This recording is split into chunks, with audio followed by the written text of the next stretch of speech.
Ah, cheers. And a nice new watch. Well, I would prefer it if you didn't tire him by staying too long, Mr. Daly. Oh, I'm not one to hang about illness and disease, sister. That takes a special kind of noble spirit that you angels of mercy possess to cope with that. Well, I don't know. Just a job, really. Just a job? Our lives in your hands? Devoting your life to healing the sick, comforting the dying, emptying the bedpans? Hardly just a job, sister. Well, it's very kind of you, but... Not at all. Your very uniform bears testimony to... Please, excuse me. This watch, supplied by the National Health, I suppose? Well, I thought so. Unfeeling bureaucrats. I mean, how can one get them to realise that very life may hang in the balance when you are forced to take a pulse reading with a cheap mechanism like that? Well, I don't... Now, sister, what you need, nay, what you must have is nothing less than a fully guaranteed quality timekeeper. Yes, a cheque will be perfectly acceptable, sister. Thank you. Oh, my good God.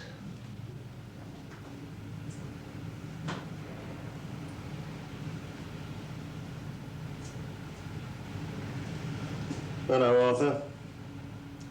Glad you could get along.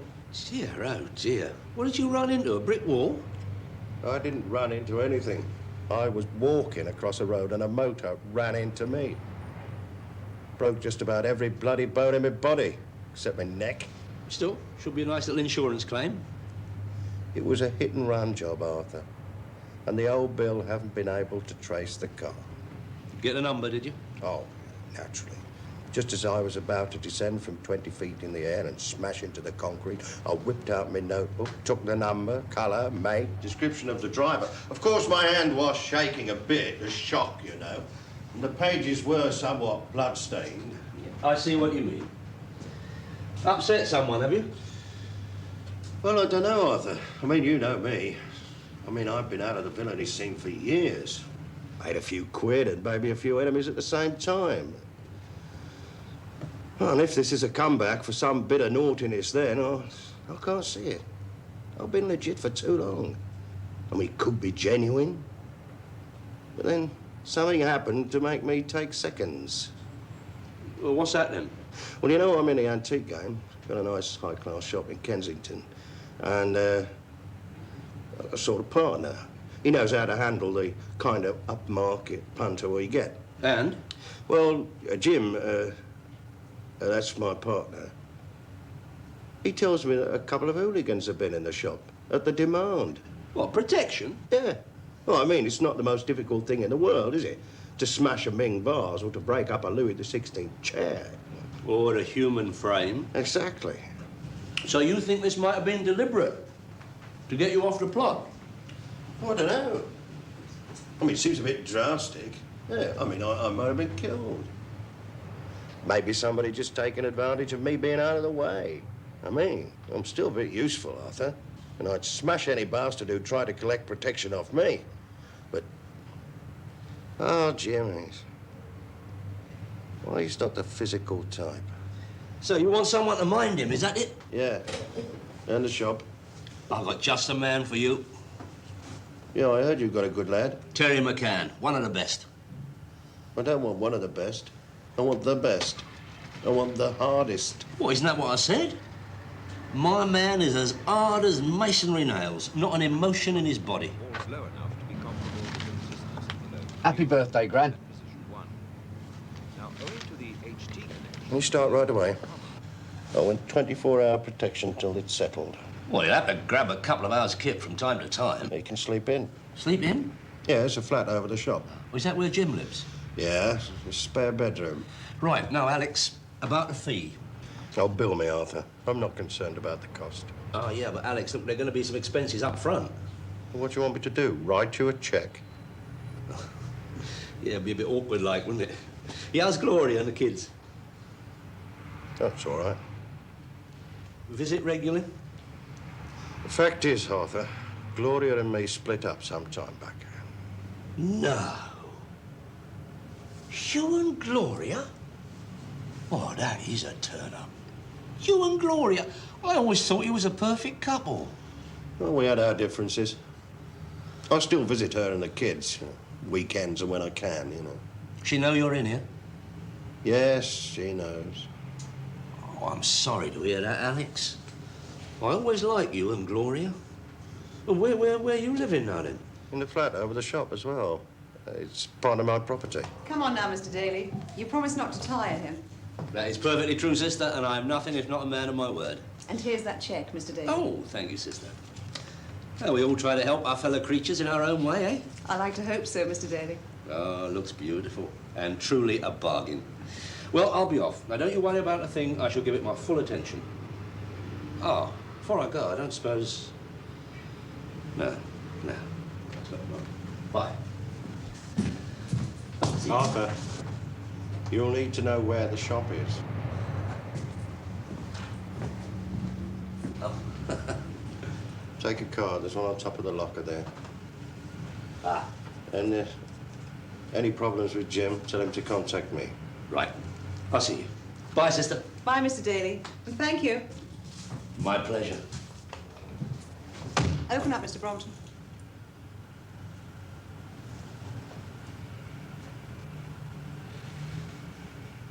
P6 is therefore effectively in parallel with the load at position 1. Do you like it, Gran? P6 becomes Pardon, comparable love? with Q.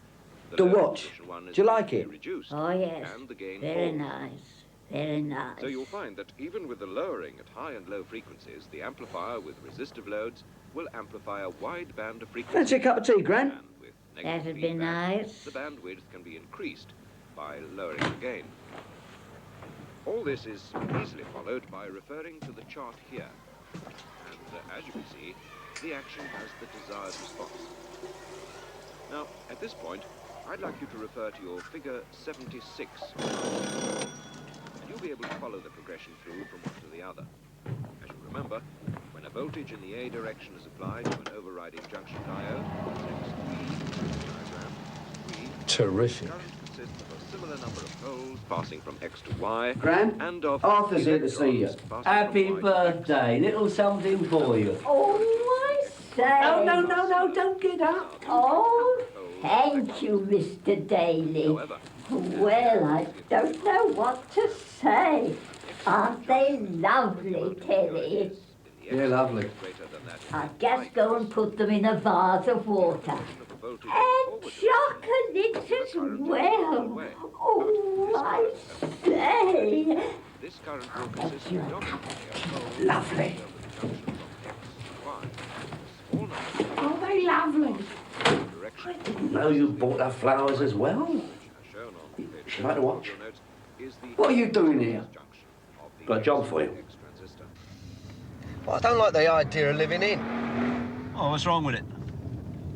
Well, I want a few hours to myself, don't I? Have a few drinks, pull a bird, be master of my own fate and all that. Money's good. How good? Well, I haven't worked out the details yet, but stand on me, you won't lose by it. Where have I heard that before? What happens if I don't like the geezer? You don't have to like him and look after him, Terry, do you? How badly is this mate of yours hurt? Alex? Oh, not bad. Just a few abrasions. So it won't be in hospital long then? Yeah, well, there are certain complications. With abrasions? You're like Alex. One of your own sort. Hard case in his time. Still is. Real man's man. Sounds great. Ah, here we are.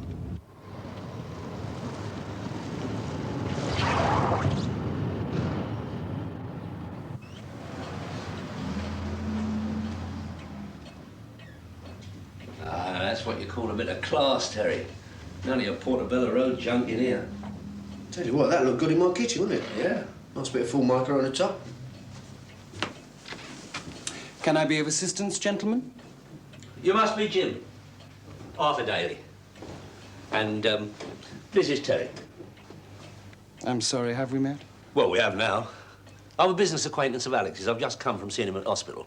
Been telling me all about your aggro. My aggro. Aggravation problem. And the little firm that's been busy at the demand. He means the two nasties who've been asking you to contribute to their protection scheme. Oh, I see. And I am here to set your mind at rest. You have nothing to worry about from this moment on. Oh? Yeah, Alex has asked me, in my capacity as professional security advisor, to see that you and the shop are looked after until he can do it himself. Look after. You're minded, protected. And Terry here is the best. Is he indeed? Hold on, Arthur, hold on. No, you have nothing to worry about with Terry around. Excuse me one moment, would you please? Can I have a word with you? Yeah? What's the matter? Listen, if you think I'm staying in the same pad with that, you've got another thing coming. What are you talking about? What's wrong with him? Leave it out, can't you see? See? Well, what is there to see? A perfectly charming young man. All right, so he may not be one of the chaps. Arthur, the geezer is a raving iron. Don't be ridiculous, an iron. You have to scream it. How do you know he's a bufter? How can you tell? I can tell, believe me. Go on, have another look. Don't make it too obvious, eh? He can't be. Can he? Why not? There are thousands of them about. Yeah, I know, but I mean... No wonder you called that mate of yours a man's man. Leave off, leave off. Alex a pufter? You must be joking. He's a married man with children. You told me yourself he'd left them and gone to live case with Jolly Jim. In the same flat, Terry, in the same flat. I did not say that was case. There's a spare bedroom. He told me so. Arthur, I don't give a monkey's what your mate's into, right? And I've got nothing against irons. I just don't want to live with one. Look, you are wrong about Alex. I'll lay odds. And even if you're right about him, I don't see that it makes any difference. Oh, you don't, eh? Well, no, I mean, he's not going to try any of that stuff with you, is he? And if he does? Well, you just have to use a bit of diplomacy, won't you? Say you're sorry, but you're normal. Say it'd upset your mum or something like that. Arthur, it would upset me. I'm likely to give him a right hand and never mind the other firm. No, no, no. Don't you do that. I mean, what would I tell Alex? Look, we could be on a right earner here. The man's loaded. Arthur, what's it going to look like when people hear that I'm living with an iron, eh? It's going to do my reputation the world of bleeding good, innit? Yeah, nobody will hear. How can they? Who knows you on this manor? I don't care. I don't like it. Look, Terry, look at it from the positive side. A luxury flat, room of your own, chance to educate your mind to the finer things of life, like antiques. And I mean, it's not as if you have to be a consulting adult. Arthur, Look, please, Terry, just for me. I promise I'll see that everything's kosher.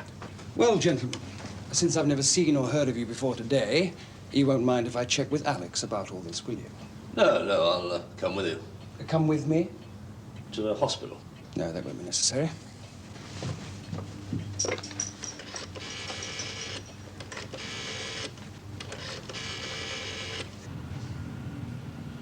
Yeah, that's right, Jim. I don't care if you don't like it. I don't want you hurt, and I don't want my stock damaged. Listen. Just do what I say. Okay? Okay. Well, it seems I have no choice but to place myself entirely in your hands, Terry.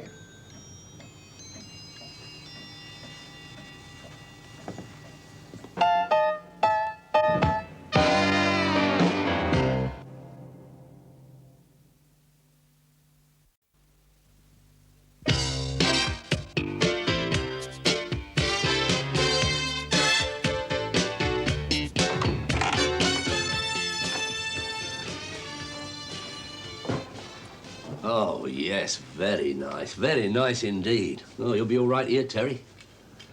Can I offer either of you a drink? Not for me, thanks, Jim. I have to be going. Other appointments, busy schedule, you understand. No, I just wanted to see Terry ensconced, as it were. Terry? No, thanks, no. Just want to check a few things, windows, locks, that sort of stuff. Oh, there's no need. The only way in or out is through the front door. Yeah, well, I'll have a look anyway. Nothing if not professional, is Terry. So I see. Yeah, I'll come with you. There's no need for that. You stay and keep Jim company.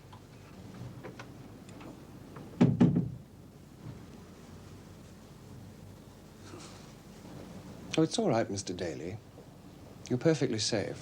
Of course I am. Why wouldn't I be? Why, indeed. I will have that drink now, Jim. Vodka and tonic, if you've got it. Oh, I've got it.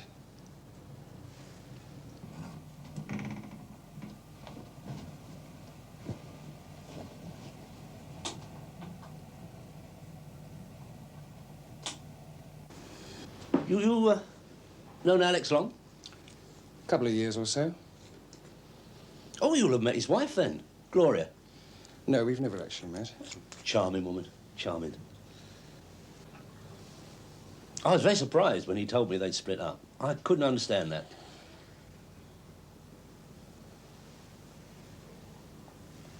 A couple of lovely kids they got, too. Yes, I believe.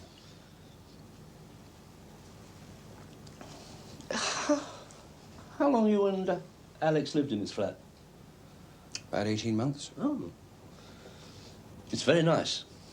Yes, we like it.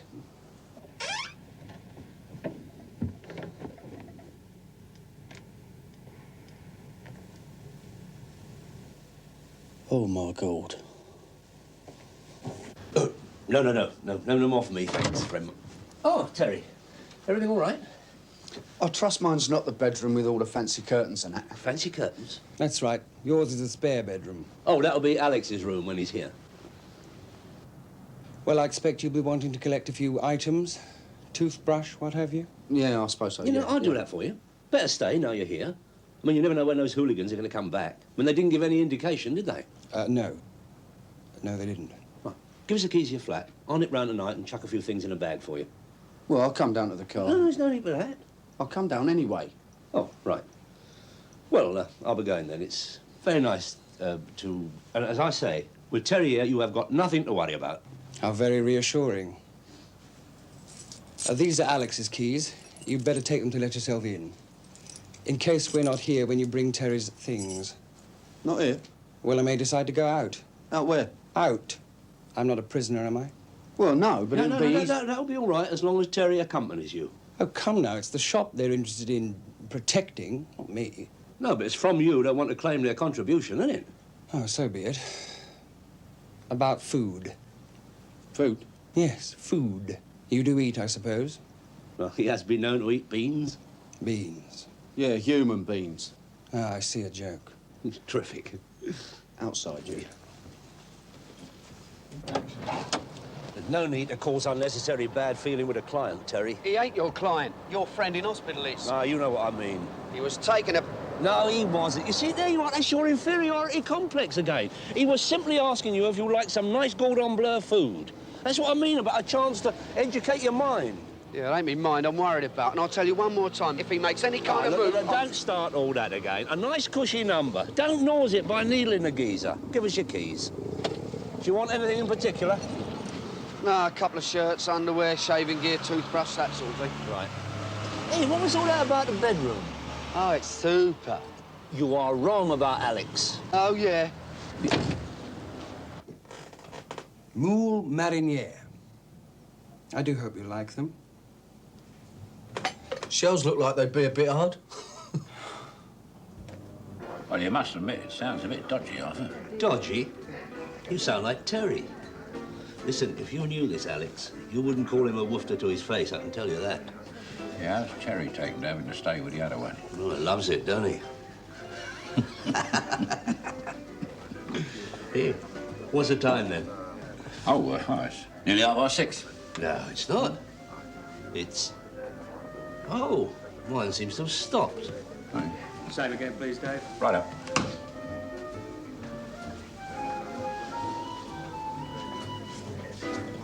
Hello, Arthur. You got the time? Have I got the time? Hang on, I'll be right back.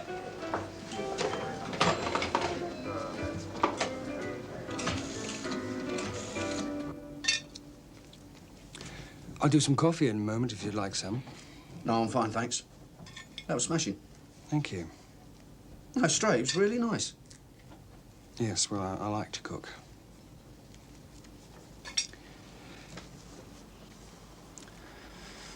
Of course, you know I'm gay. Well, it had crossed my mind, yeah. And does it bother you? No? Why should it? Well, it seemed to make your friend uncomfortable. Ah, well, yeah, Arthur, he's a bit old-fashioned, like, you know, age creeping on. Can't be much older than Alex. Arthur thinks that you and Alex are just good friends. Yes, I gathered that. Arthur, how nice to see you after so long. Me to see you too, Gloria. I thought I'd better ring first, see if it was all right to call round. You didn't have to. I haven't installed anyone else yet, if that's what was bothering you. Well, don't just stand there. Come in, come in. Look, I'm not exactly crazy about staying here either. I do think the least Alex could have done was to forewarn me. It was sprung on me a bit and all. Still, won't be in hospital long, will he? At least 10 weeks, I should think. 10 weeks? For abrasions? I'd hardly call having practically every bone in your body broken abrasions. You were joking? I don't joke. Bloody Arthur. But listen, these two merchants who came in the shop and put the frighteners on, now, what they look like? Hard to say. All those butch, macho types look much the same to me. Yeah, well, did either of them mention each other's name? No.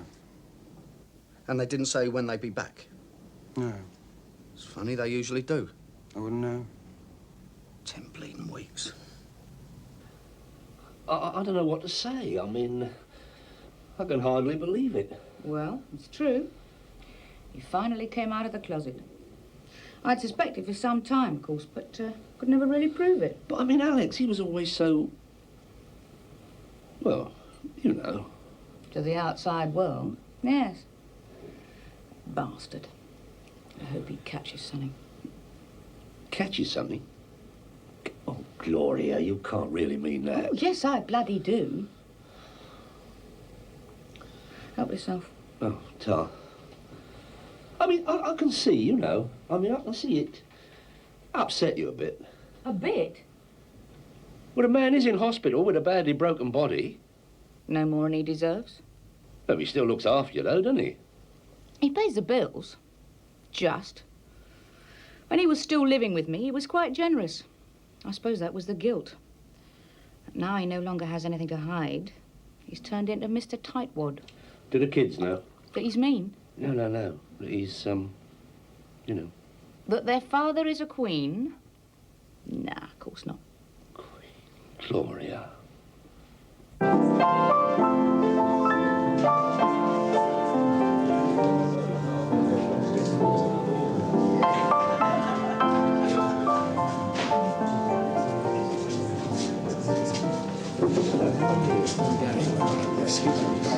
Yeah, well, Arthur and I will use this place called a James, my dear. What's he saying to Gary? What on earth is James doing here without Alex keeping a watchful eye on him? Hello, Ronald, Gary. How are you? Hello. Well, aren't you going to introduce us to your friend? Terry, how's it going, mate? Hello, Chaz. Here, come on, let's buy you a drink. No, I'm just here to pick up a plant. I thought you'd give the minicabin up. No, I won't hang about. I can see you're busy with your friend. What's that supposed to mean? Oh, nothing. Just that I heard how you changed your living arrangements like. No, listen, Jazz. Oh, leave off. It's just a joke. That's a job, got it? Got it. You sure you won't have another drink before you go? No, thanks, love. I'm driving, aren't I? Well, it's nice to see you again, Arthur. And thanks for the lovely watch. No, I'll shove it on Alex's bill. Why are you helping that bastard? Gloria, I'm a businessman. I've got to make a crust as well, haven't I? What else can I do? Tell her, love.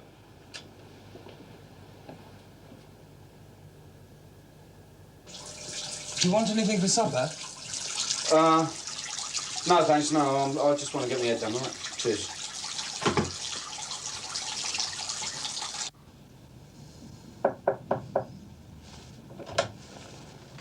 Yeah? It's me, Terry. Well, what's your game? What do you want? And don't be alarmed. I'm not after your body. I just want to say something. Yeah, what? All right. You don't have to sit there to say whatever it is, do you? But don't be ridiculous. I just want to apologize for my attitude since you've been here. It was very childish of me. I mean, you're doing this for me as much as Alex. And I do appreciate it, really. Oh. Yeah, well, all right then. Ta. Good. So tomorrow we'll start afresh, yes?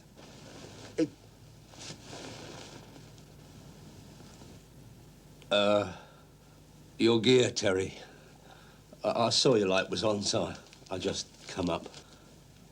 Sorry if I disturbed you. Oi! Arthur! Arthur!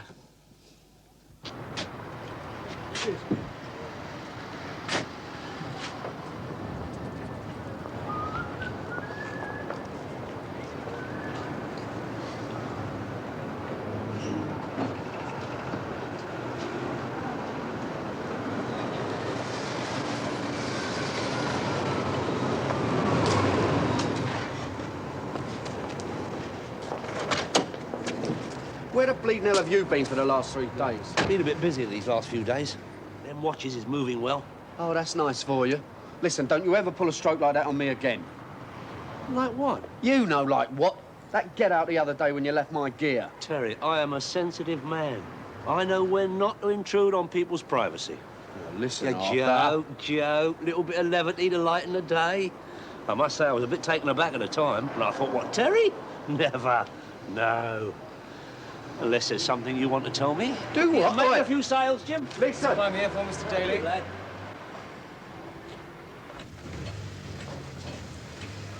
I've been to see Gloria. Who's Gloria? Alex's wife. And? You were right about Alex. But wouldn't let it worry you, mate. I saw a lot of hard cases go that way in the nick. But Alex has never been in the nick. Very bitter about it, she is too. Can't blame her, can you? Wished him terrible things. It's bad enough being left for another woman, but a geezer. I don't understand it, Terry. A man like that. What is happening to the world? I mean, I'm a liberal-minded man, you know that. Live and let live, that's my motto. But it seems to me the whole moral fabric of society is crumbling before our eyes. I never knew you cared, Arthur. Well, what's been happening then? Any aggro? Nah. No, there's something not quite right. How do you mean? Well, I can't pin it down. Well, for a start, he don't seem in the least bit bothered.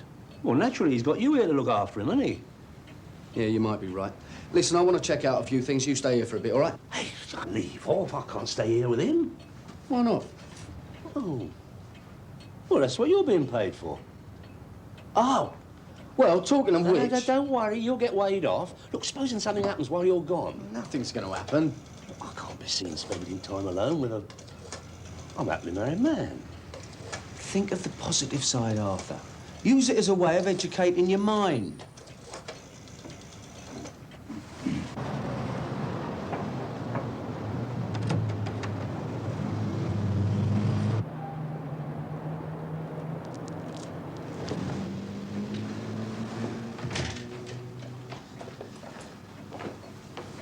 Don't worry, he'll be here soon. I'm not worried. Not with you here, Mr. Daly.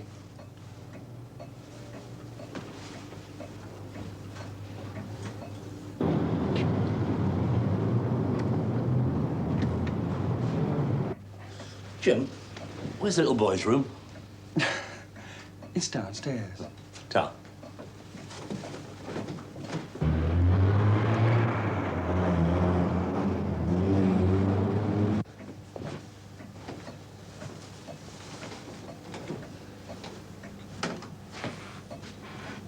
Jim? Jim?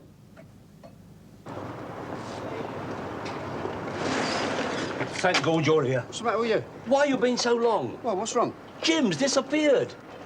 Oh, that's terrific, isn't it? I leave you for an hour and you lose it. I didn't lose him. I just went for a leak, and when I come back, he wasn't here. It's your fault. If anything happens to him, Look, Alex... nothing's going to happen to him. Oh? Look, Arthur, you know how these little protection firms operate, right? They find a new area to graft in, right? Pubs, clubs, restaurants, or in this case, antique shops. Then they exploit it to death, right? Yeah, I suppose. Well, I've just been to half a dozen antique shops on this manor, and not one of them has had anyone at the demand. How do you know? They're not going to let on to you. I can tell by their attitude, believe me. So, what are you saying, then? Well, I don't know, but I've just got this funny feeling that for some weird reason, Jolly Jim has made it all up. Anyway, I've got another alternative. Alternative? To the theory that your friend Alex was put in hospital by some protection firm who wanted him out of the way. Which reminds me, what was all that crap you gave me about abrasions? Oh, yeah, well, I didn't want you to worry. That the same thing would happen to me. Terrific. Thanks a lot, pal. No, never mind about that. What's this alternative you're going on about? Alex's old woman, Gloria. She could have set him up. Hey? Well, you said yourself how bitter she was. Wished terrible things on him. She could have paid someone to play bumper cars on her old man. Gloria? No. No, it's not her style. Arthur, you only knew them when they were Mr. and Mrs. Happy Couple. They'll have no wrath, as they say. No, it's fury that they say. Well? Well, it is possible. Maybe I ought to go and pay her another visit. No, no. You're too pally with her. I'll go.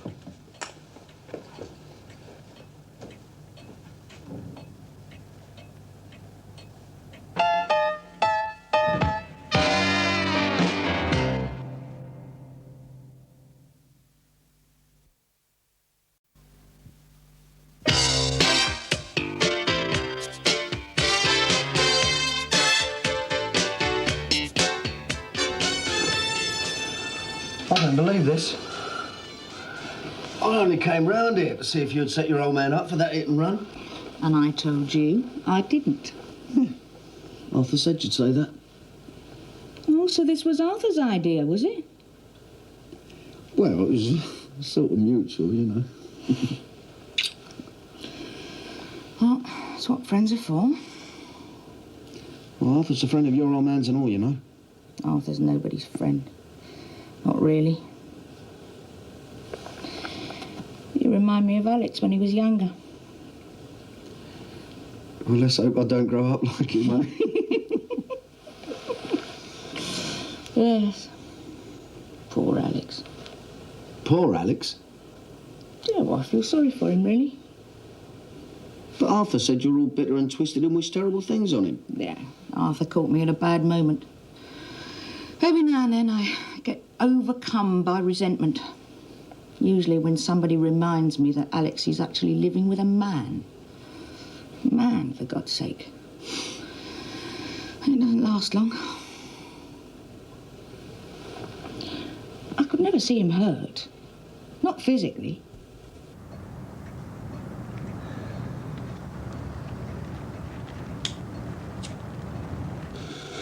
I just had this feeling that Jolly Jim was making it all up and you were the logical alternative. Why do you call him Jolly Jim? Well, he's gay, isn't he? Yes. Well, he's a bit of a fantasy merchant. Who? My husband's friend, Jim. He told us he'd never met you. There you go, then. Fantasy, lies. It's all part of the same thing.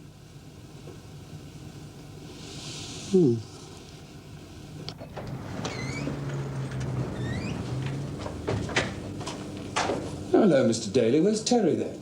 Never mind where Terry is. Where the bloody hell have you been? Out. I went for a walk. I was finding it a little claustrophobic, being continually watched. I needed some time to myself. Well, you should have told me. If I'd told you, you'd have tried to prevent it. Right. Well, it was a stupid thing to do. Don't try it on again.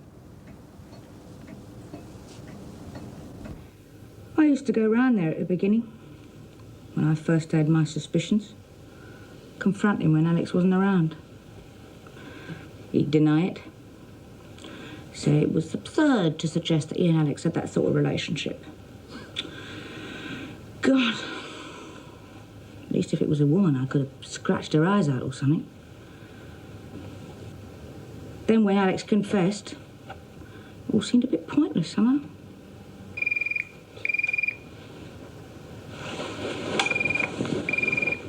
Oh, my God.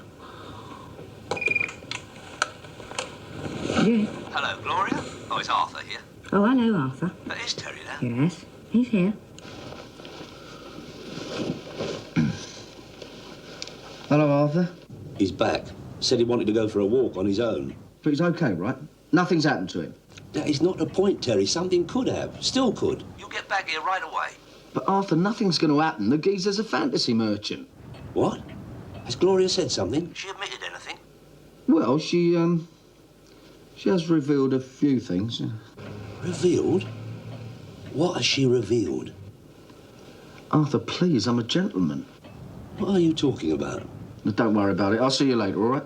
No, never mind later. You get back here right now. Mr. Daly, the two men I spoke of have returned. Terry! Terry!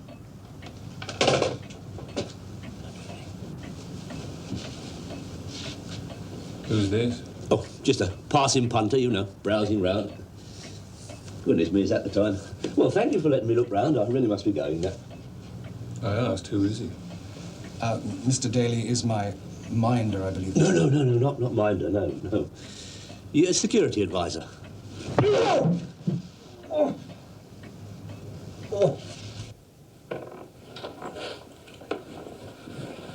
Well, thanks for everything, really. Smashing. My pleasure. When you see Arthur, tell him he's a bastard. And that watch he gave me stopped. Yeah, that figures. Ta-da. Please, don't talk to me about watches that don't work. Not when I'm in shock. Oh, thanks, Jim. You were out of order leaving me here on my own. Out of order. You agreed to it. I did not agree. I was manoeuvred in a moment of weakness. All right, so I was wrong. Now you see what I have to put up with. Look, we both have our role. Yours is muscle, mine is managerial. Oh, don't keep on. I don't feel very well. You can lie down in my room if you'd like. Oh, no, thank you. Listen, what do these two geezers look like? Ugly, very ugly, and I never want to see them again. Well, we'll just have to wait and see if they show again, won't we? Won't you? Oh, here, come on. I'll help you to the car, eh?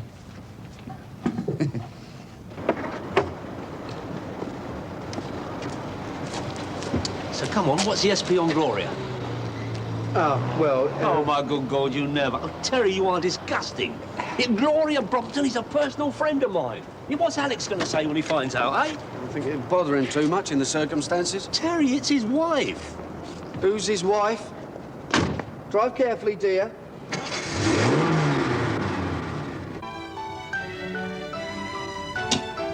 Well, this is exciting. Always watch a bit of telly. Help yourself to another drink if you'd like. No, I'm all right. Listen, why did you tell Arthur you'd never met Alex's wife? I don't know. Didn't want any complications. Bach.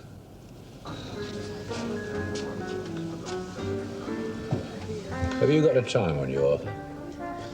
Dave, I have to tell you, this is not my day.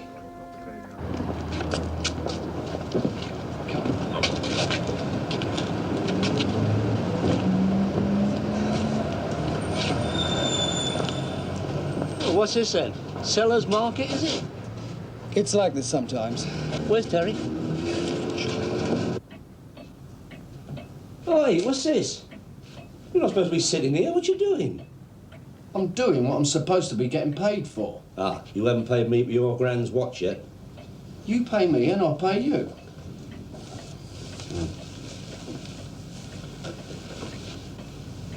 They seem to be shifting a lot of goods. Yeah, slightly sometimes.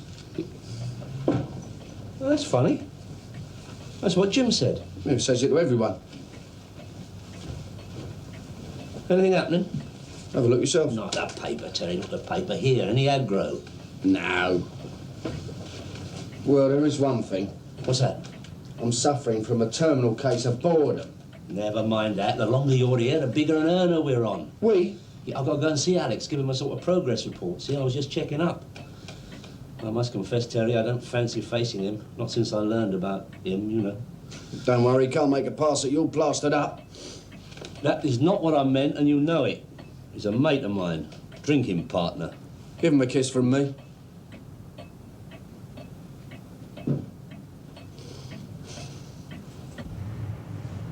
You know, don't you? No? No what? Oh, come off it. Me and Jim. Oh, I suppose it was inevitable you'd suss it out. I just didn't know how to tell you. I'd rather not discuss it, Alex, if you don't mind. It's not something a person can help, you know. I mean, I don't dress up in drag or anything. Please. Anyway, I just wanted you to know that, for my part, it doesn't alter our relationship. Eh?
Terry Rand? Like a rabbit.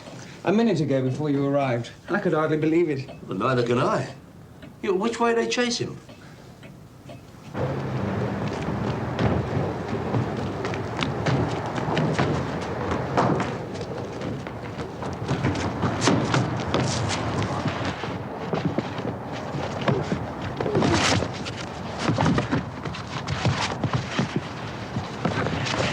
No, please, please, I've only had a transplant. Would you mind not pulling it so hard? My friend with the service said if I lose it again. No, please, please, can't we just talk about this? I don't see any point in getting my face broken for what was basically a favour. A favour? Yes. My friend and I were only actors. We were only employed to scare you off. Who set it up then? Jim, actually. Jim?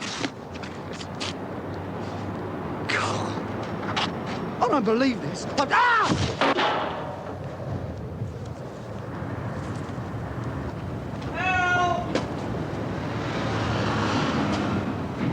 Help! Help! Arthur! Arthur! hang on. Hang on.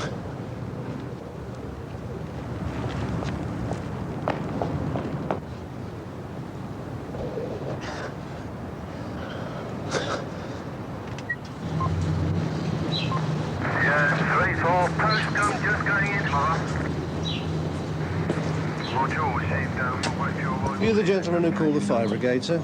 Oh, yes, officer. Citizen has his duty. You know the man up there then, do you, sir? Sort of. Vaguely. Perhaps you could tell me then what he was doing on the roof of private premises. Me? Why should I know? You all right?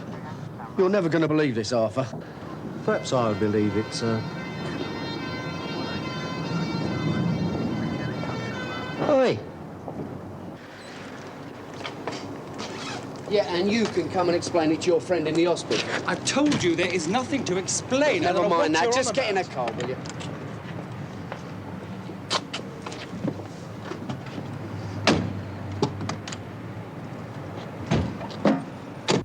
I just want to explain, Alex, this was not my idea. Well, what would he want to do a thing like that for? Well, that's what the loon on the roof said, and he was pretty convincing. Is this true? No, of course not. Absolute rubbish. I'm sure it's all a terrible mistake. Jim has been doing marvellous business while you've been laid up in here. There's hardly anything left in the shop. Practically empty. What? What do you mean it's practically empty? Well, that's what it's there for, isn't it? To sell. Arthur, I am not selling ice cream on a hot day. The quality and prices in my shop, I shift about maybe 3 or 4 pieces a week. Listen, these actors said our friend Jim, so maybe you know him as well. One of them, well, he had his barnet thatched. That sounds like George and his mate. They get down this club we use. That's not all, is it? Oh, dear. Why? Why? All right, it's true. You had this done to me. No, of course not. That was a genuine accident. Then what the... It was because of you. What you did. Me? What have you done with my stock? I've been selling it off, considerably below market value. Kill you! Kill you! It wasn't my idea, you know. It was that wife of yours, Gloria. Gloria? She came to see me just after the accident. Told me you'd been seeing someone behind my back. A woman. I'm sure you shouldn't get so excited. Shut up, Arthur. It's a lie. Whatever that bitch told you is a lie. She gave me her name and address. And did you check it out? Well, no. She was convincing. Oh, yes, Gloria is convincing. If you'd have bothered to check it out, you'd have found it was probably one of her mates that she persuaded to collaborate. Yes. But I believed her. I was hurt. It was her that thought up the story about the protection mob. I was to tell you that to worry you, to upset you because you were helpless in here. And what about my stock? That was her idea as well, I swear to you, Alex. We would have split the proceeds and I would have had enough to go away somewhere, start a new life without you. The trouble was, things got complicated when those two arrived. I thought you'd find out, so I hired George and Charlie to make it seem true.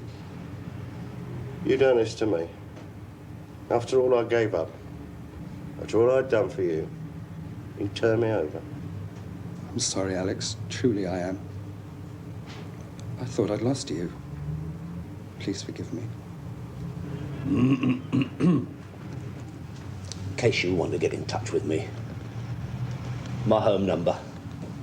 I'll send Terry over with a bill when a bit more convenient.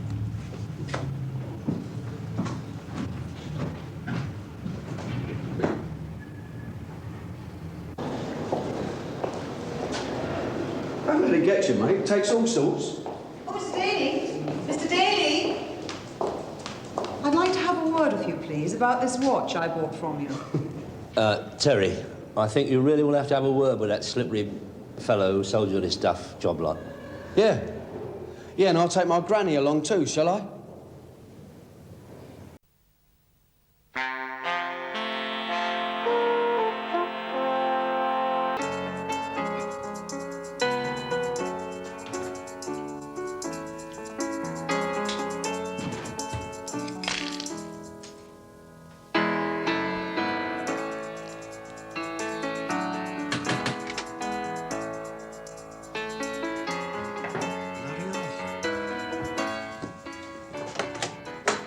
Special delivery, sir, from Manchester. Anything to pay? Only attention. Oh, smashing. How long have you got? A whole week. I've reported sick. Wow. Better get you to bed then. Faites plus jour, madame, messieurs. Faites plus jour. Monsieur, rien ne va plus. Sondeur, Bruges, Péripasse. Rien au numéro. Merci, madame. Ça paye.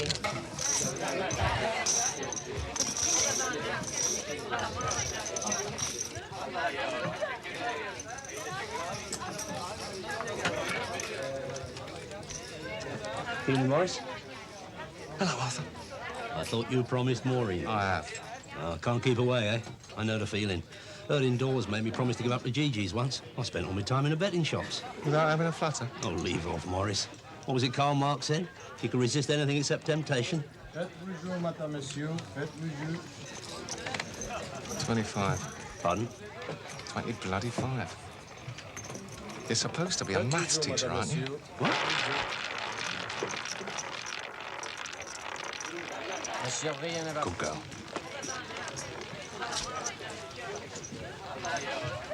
Friend of yours, Morris? One of my students. You're not gambling by proxy, are you? I am not a gambler, Arthur. You know that. I'm like any businessman who has done his homework. I never make a move unless the odds are in my favour. So why are you skinned? With a wife like mine and 2 kids at Millfield, anybody'd be skinned. The word is that you done a packet at Crockford's. That's why Maureen blew the whistle on you. I told her you've got to speculate To accumulate. Right. It was development money. Merci, monsieur.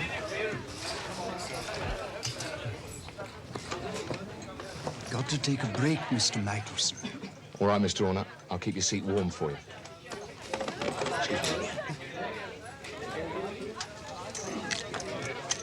Monsieur, faites vos jeux.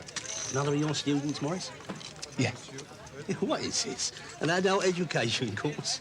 Teamwork, Arthur. It's the only way to beat the house. Monsieur, rien ne va plus. Oh, yeah. What's your game, mate? Oh, I'm terribly sorry. I didn't see you. You look where you're going, mate. You boozed up or something? Well, of course not. It's just that I'm a little short-sighted, that's all. Come off it. You're completely legless. Look at you. What's all this about? Ask this joker. Suddenly took a swing at me. Had a couple too many, if you ask me. But I assure you, I haven't had a drink all evening. No? Well, why you smell like a bloody distillery, eh? Come on, sunshine.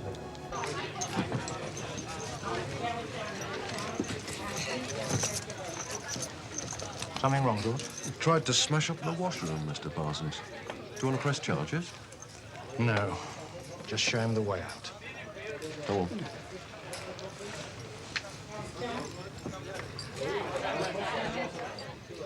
Bastards. Set up. Not many. S01-Ep2-5. Plein.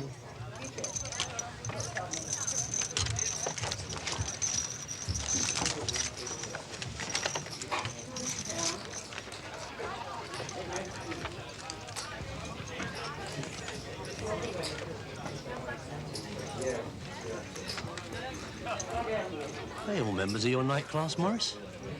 Yeah. They don't look like punters. That's the point. Terry, what are you going to do?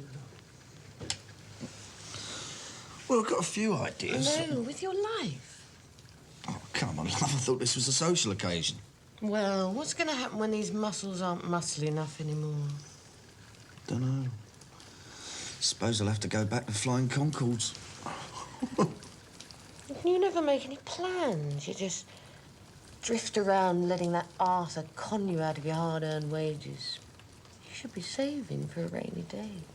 I'll leave it out. It's raining hard enough already. I'm investing a whole week of my life in you, you lunatic. I want to know if it's worth investing any more. You better check out the interest rate. Oh, Terry, shut up. 4,800. There we are, sir. Thank you. Thank you. The luck had nothing to do with it, eh? Nothing. And there's a lot more where this came from, if we're allowed to finish what we started. Well, they can't chuck you all out. They don't have to. If they nobble just one of us, the whole coupon is null and void. Hey, your pupils, they using their own money? So you can't lose. What's your share of the profits? 50%. 50% of nigh on £5 on one night. That's a result worth protecting, Morris. Oh, Morris, would you like to buy me a drink? Yeah. Wait. I'll tell you what. I'll buy you both a drink.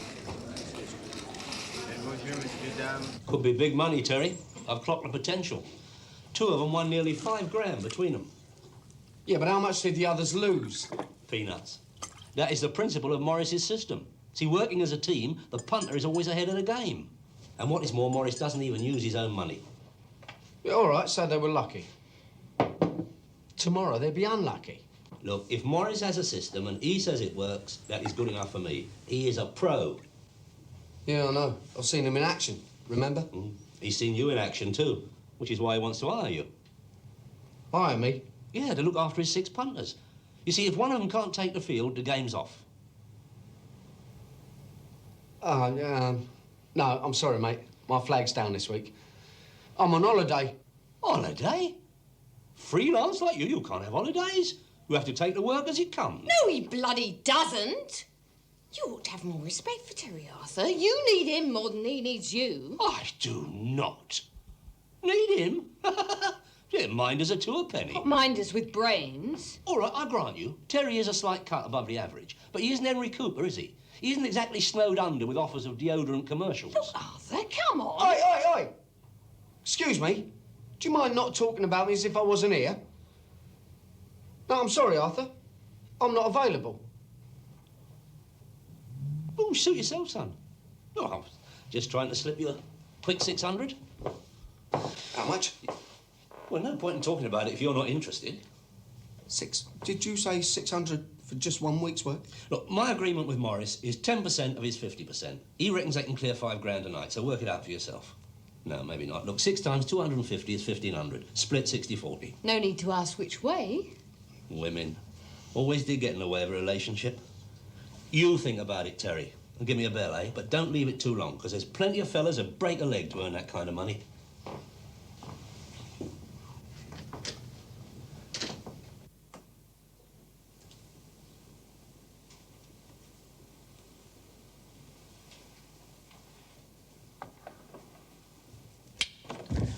It's 4 o'clock. Where the hell have you been? There was a shocking accident down the Beaumont. Morris, you promised. No more poker, shemmy, blackjack, kaluki, roulette. In a word, no more gambling. I did not gamble. On my mother's life, I did not have a single punt. Oh, you went to the Beaumont not to gamble. I was giving lessons. Lessons. Teaching some beginners how to bet. For that, they need a teacher. Sure, you've got to have a system, otherwise you're dead. These punters, how did they hear of you? I advertised. I didn't tell you, Maureen, because I thought you might not go for it. You don't go for it. How much you charging? That depends. On what? How much they win. Suppose they lose? I guarantee results. Like you guaranteed results at Crockford's? That was a dry run. This is for real. So you are still gambling? With other people's money. Maureen, I have to make a living, haven't I? Are you sure you haven't been out with some bird? No. This is kosher. My word of honour. It's going to get me out from under. Well, just as long as there's no one else I have to get out from under.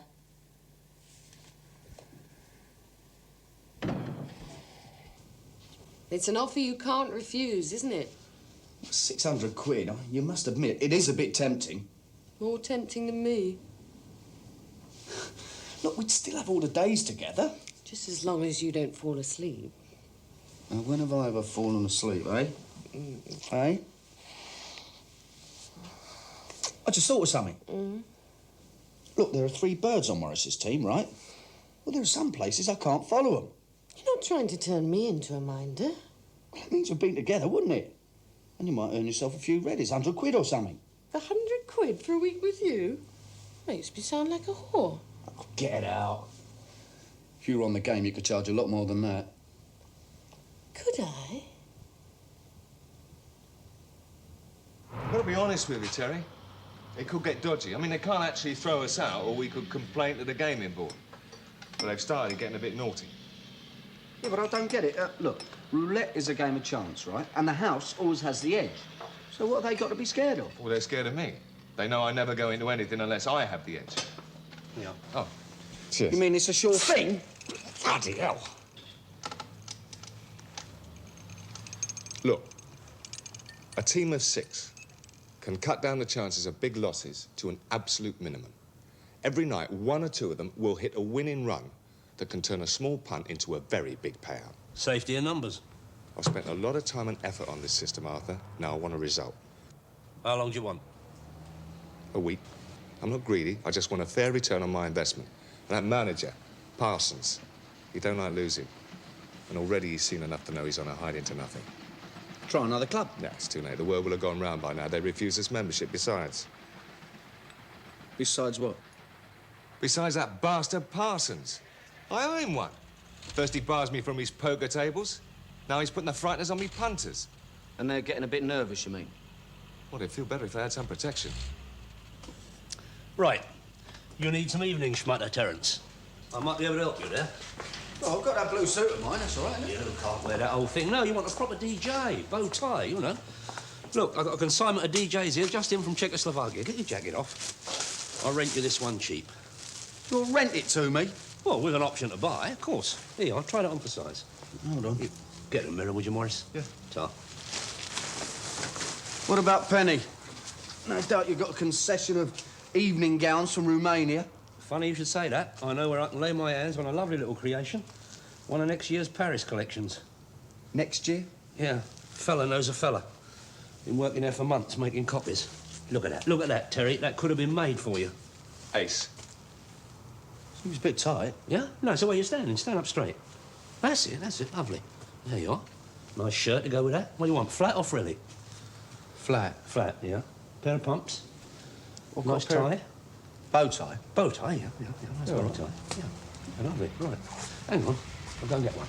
Yeah, all right. Very tasty, Tim. What bad is it? Fancying myself. Yeah.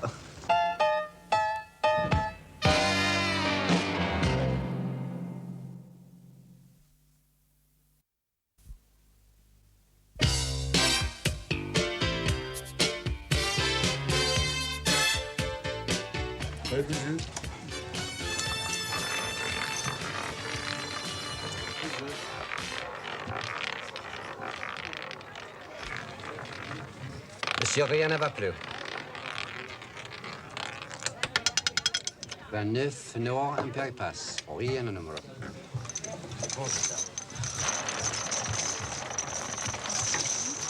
Faites bonjour, madame, monsieur. Faites bonjour.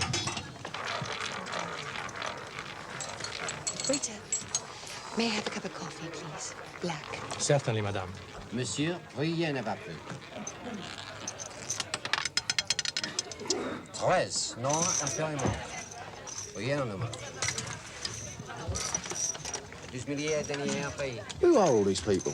Merci, madame. Housewife, accountant, building contractor, catering manageress, retired major, Imperi Noir. maths teacher. They're all gamblers, eh?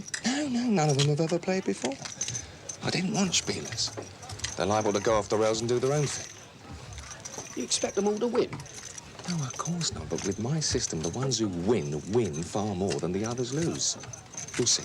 Monsieur, faites vos jeux. All right, love.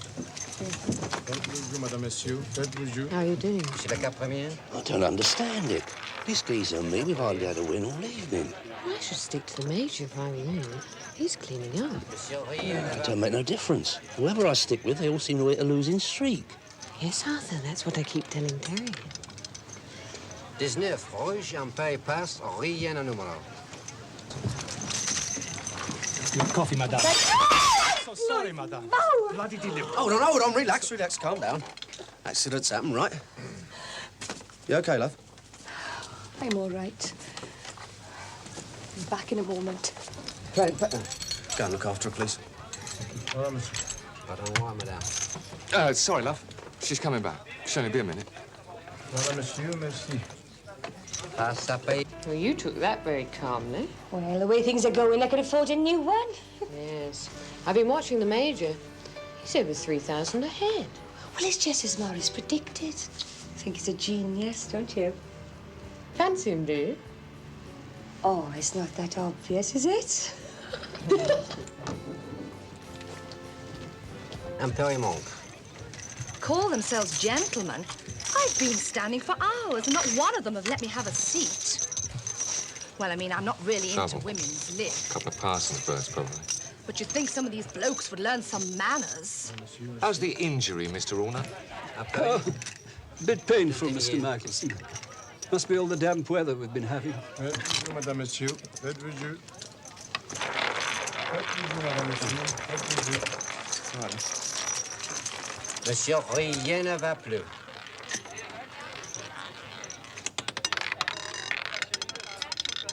Ça rentre, rien. Imperi Pass. Mr. Michelson, would you mind taking over from me just for a moment? Yes, all right. Quick as you can, eh? Excuse me, Sancho.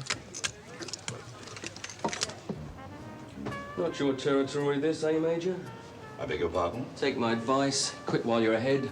That way you stay healthy. Were you threatening me? Just trying to save you some grief. Look what happened to America when she tried to fight on someone else's ground. I shall report you to the manager. What's your name? Waste of time. Pulling rank won't do you no good in here. Then I'll complain to the gaming board. Oh, I shouldn't do that, Major. Got your address from the membership book. Be making some inquiries. Your old lady. Drives a Ford Cortina, right? Registration number SHV-876R. Fell in the garage, told me the brakes were a bit dodgy. Wouldn't surprise him if she had a nasty accident one of these days. And if she does, we'll know who it's down to, won't we? Who are you? I am the Major's Batman.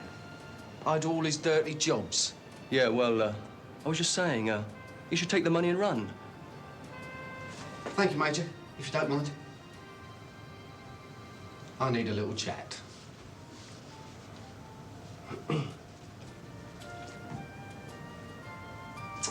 You are well out of order, Sunbeam. Now, you tell your boss, if any of my girls and boys are hurt, I will come looking for him. No, you won't. You're on your Todd, aren't you? So you're just gonna have to swallow it. You reckon? Yeah. There's 6 of them, right? Not counting Michelson. You can't mind them all. Just you watch me.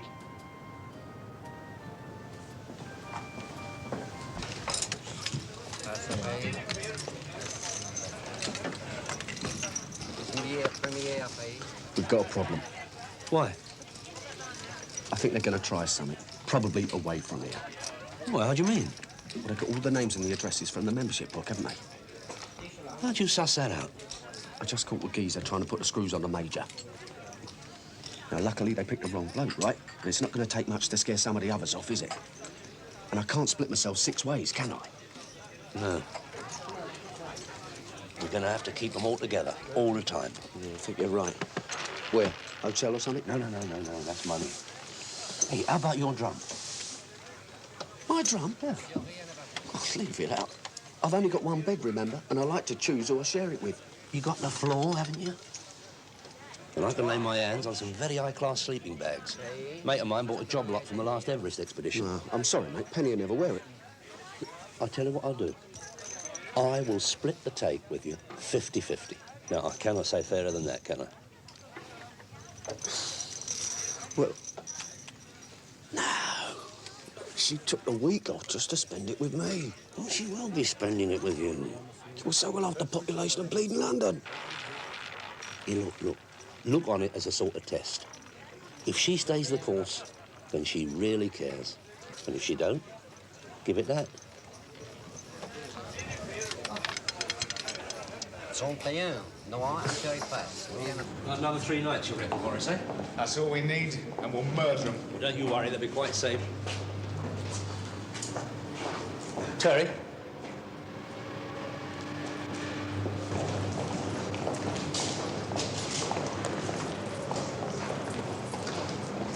Oh, dear, oh, dear.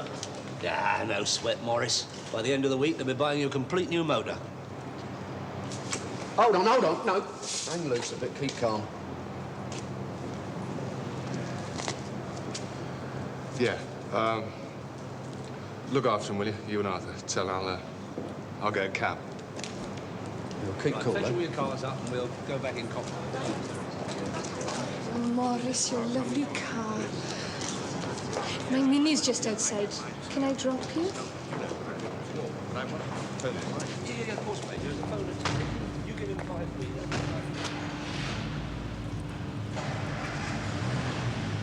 Milk, but no sugar.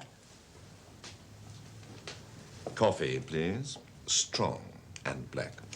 Have you any cocoa or hot chocolate? I'll see.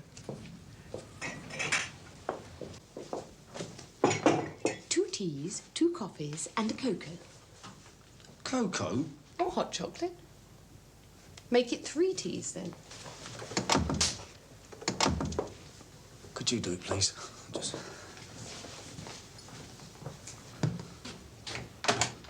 Here you are, 6 sleeping bags, still in their original cellophane. Thought you said these were used in an Everest expedition. Yeah, well, I mean, they had to go to the cleaners when they come back from the Himalayas. I see. And this is the original dry cleaner's cellophane, is it? That's it, my son. Everything all right? Everyone quite comfortable? Comfortable? I was more comfortable out in Kenya fighting the Mama.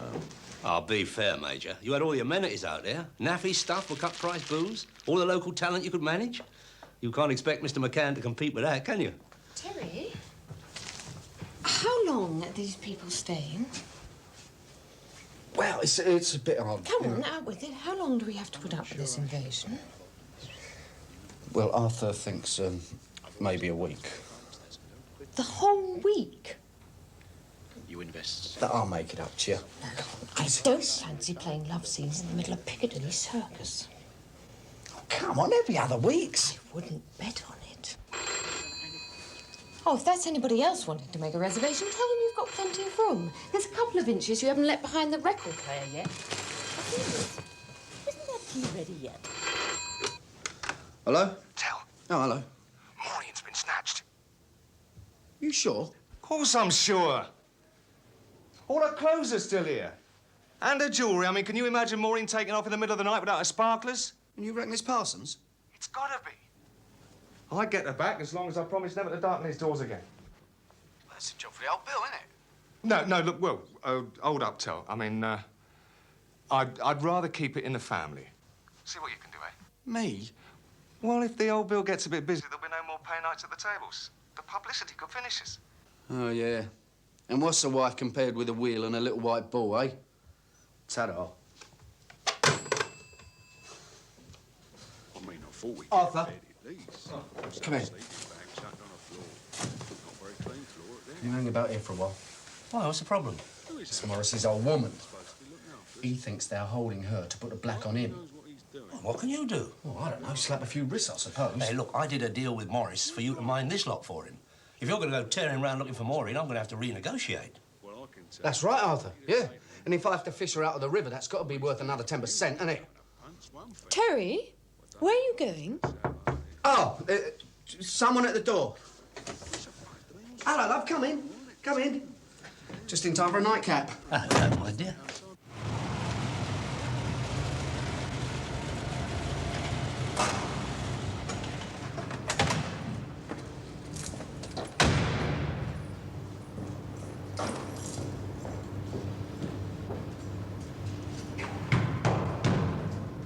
Sorry, mate, we're closed. Is Parsons here? He's counting the take. He won't see no one. Where do you think you're going?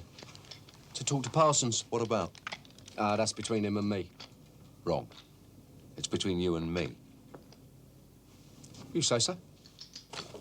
Hold it. Oh, you've got a nerve coming back here. We could really smack you around a bit. Know what I mean? Then hand the pieces to the old Bill. Nah, you wouldn't do that. Why not? You wouldn't fancy the scandal. What scandal? Terry McCann, hired muscle. Late of HM Prisons, comes barging into the club and tries to nick the take. In the ensuing struggle, members of the staff try to restrain him, and he breaks his arm. Nothing scandalous about that, is there? Oh, but it wouldn't only be my arm that got broken, would it? I mean, there'd be a lot of other damage. Oh, that's all right. We're fully insured. Even for kidnapping? What? You snatched Michelson's wife. That's why you can't call the old Bill. Come and sit down, Mr. McCann.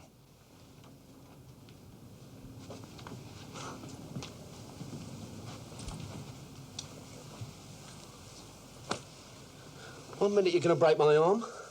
The next minute it's come and sit down. Now, what is your game? How'd you like to work for me? Why? Why? Because I pay damn good wages, that's why. Huh? What is the going rate for kidnapping these days? Suit yourself. Tell Michelson he can have his wife back if he takes his punter somewhere else. She's okay, is she? Oh, completely unharmed. And if your governor does as he's told, she'll stay that way. That's the deal, then? That's the deal. Right. Right! Now you tell your monkeys to back off or I'll break your neck. Do as he says. Come on, where is she? I don't know, honest. Oh, we're gonna have to do this the hard way. Look, I didn't even know she was missing till you told me. Look, McCain, we might go a bit over the top occasionally, but kidnapping, that's not our game. Take my word. Take his word? Why should we take his word? Because if it was him who snatched Maureen, he wouldn't have changed his story, would he? He'd want to keep the pressure on, right? So why wouldn't he tell us he was holding her? Maybe because you was holding him and he was a bit short of breath at the time. All he had to do was give me a false address and he was off the hook. No, I believe he's telling the truth.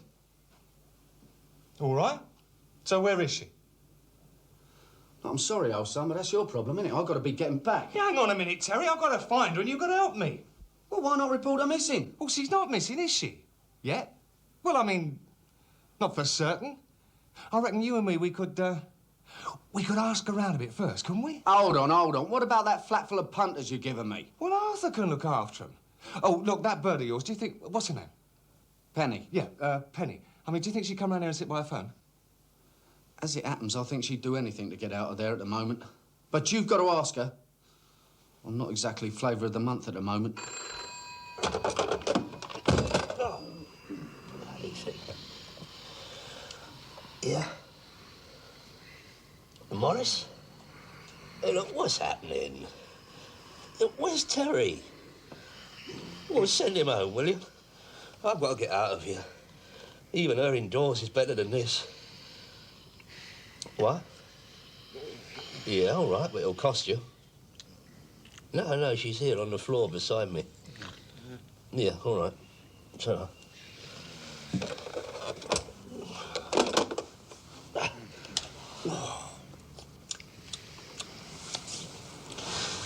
Wait, what's the name? Thingy. Hey, wake up. Wake up, darling. Terry. No, it's not Terry, it's Arthur. Get off. Get off. Oh, please, God, make it a nightmare. That is not very nice. No one looks their best at this hour of the morning. This is madness. I'm going. Where you going? Up north, where there isn't such a housing problem. Up north? How do you feel about Hendon?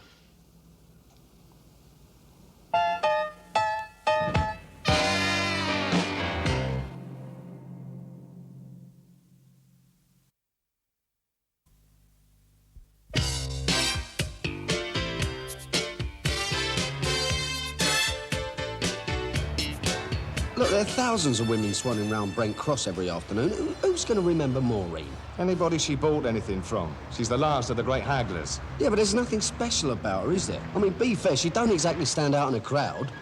You mean she hasn't got big tits like the scrubbers you knock about with? Don't go over the top, Morris. Personality, Terry, that is what makes a woman stand out, because you wouldn't know anything about that, would you? The only time you notice them is when they're horizontal. What? If Sadie's been putting a boot in.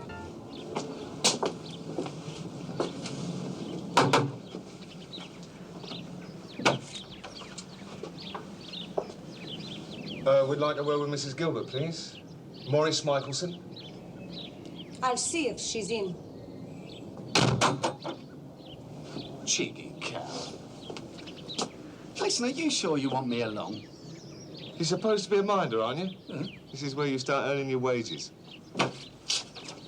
This way, sir.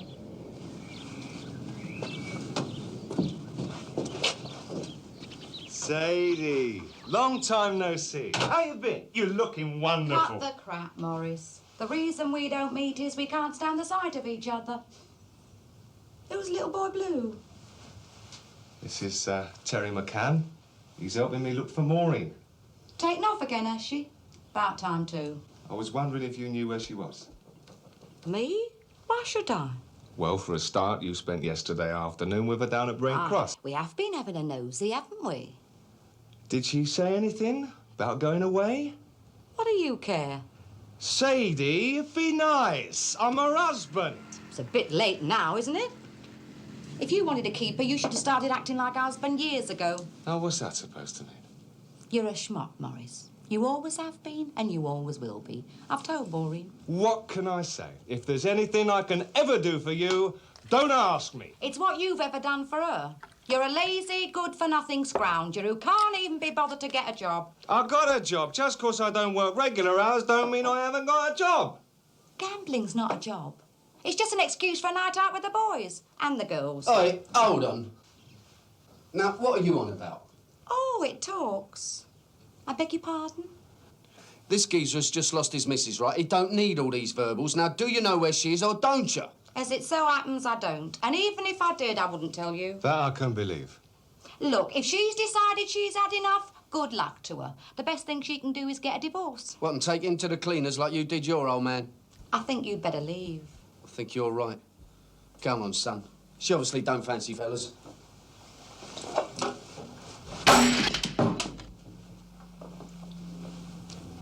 You could break that.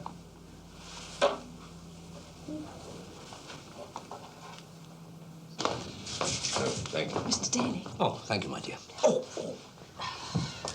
Thank you. You thought what you're going to do with all this dough you're making? I mean, 2 or 3 thou each. I mean, it's not a fortune, but could turn into a nice little nest egg if it was handled properly. You have something in mind, Mr. Daly? Me? No. Oh, I know a fella bought 200 acres down on the Algarve. He's selling it off at $2 a plot. Now, if you was to invest in a bit of that, sit on it for some time, you'd see it triple in value. Or you could do a deal with one of them property developers down there, get him to build you a nice little villa in exchange for partner to rent or even for sale. Either way, you can't lose. Unless the land turned out to be worthless. Eh?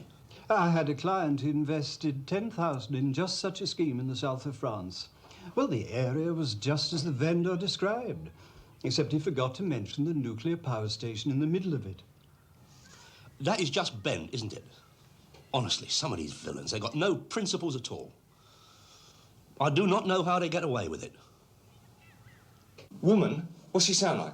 If you'd sent that sort of message through the mail, you'd have to wrap it in a plain cover.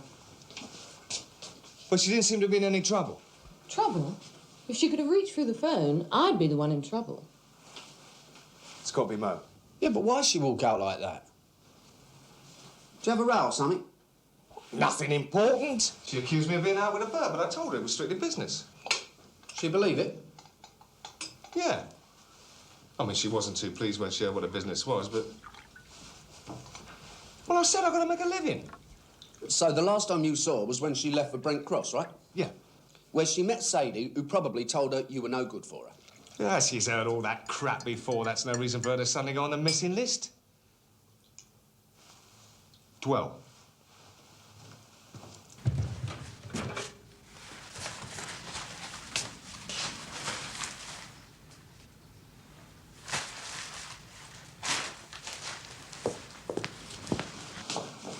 She came back. She came back after I left for the club. Hold on. Look, if you're thinking of leaving someone, you don't go shopping, bring the gear back and then leg it, do you? Why not? Pass. Hold on. What? I've just remembered where I've seen that Sadie before. Where? In the club last night. Sadie? Yeah. Well, she's no gambler. She's always telling Maureen it's a mugs game. How about this? Maureen meets Sadie at Brent Cross, right? Maureen goes on about she thinks you're up to naughties. Sadie wants to play detective. So she goes down the club, sees you leave with the Welsh bit, phones up Maureen and tells her she's right. This Sadie, big, brassy woman, mid-40s? 100.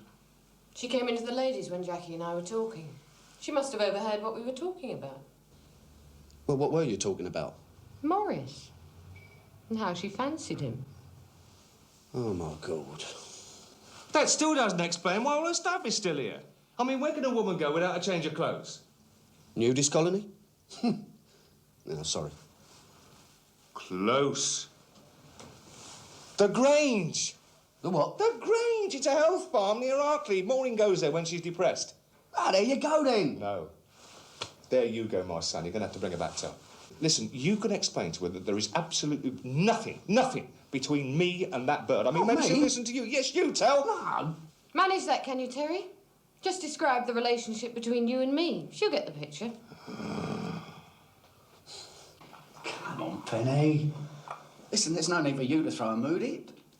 Well, feel like a trip to Arkley. Never know, I might even treat you to a sauna. Sweet of you, Terry. But all I need is a bed. A single bed. See what you've done, Morris? Started a bleeding epidemic.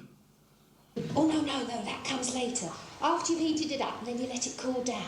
And then when it really starts to congeal, can you use pistachios instead of strawberries? I'm mad about pistachios. Oh, yes, I suppose you could do. You'd have to chop them up very fine, of course.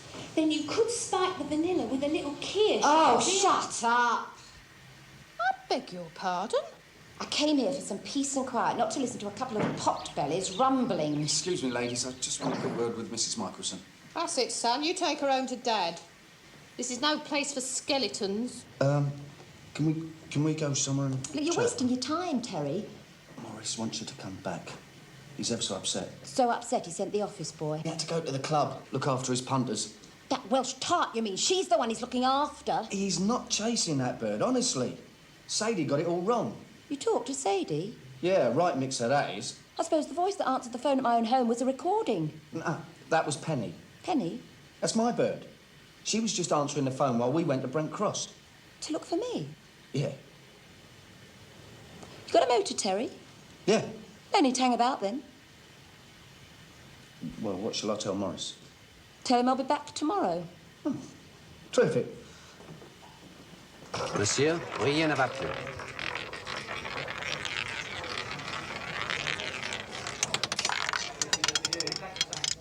Sept rouge, impériments.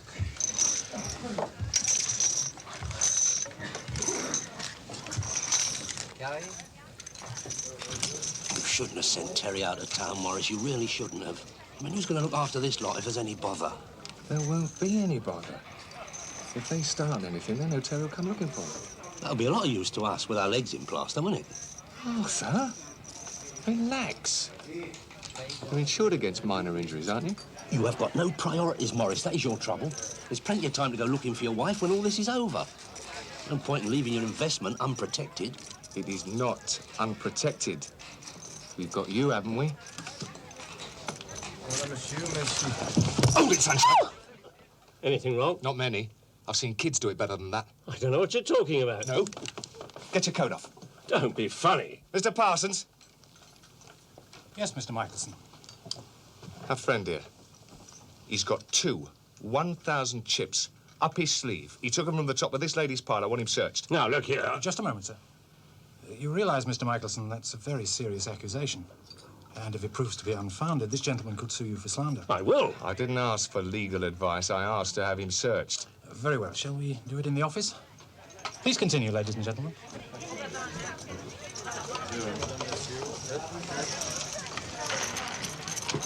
Come on, Arthur, I need a witness. You sure about this? I mean, wouldn't it be better just to forget it? Forget it? 2 grand? Arthur, you're not well. I won't be if I go in now. Come on. George, help the gentleman off with his coat, would you?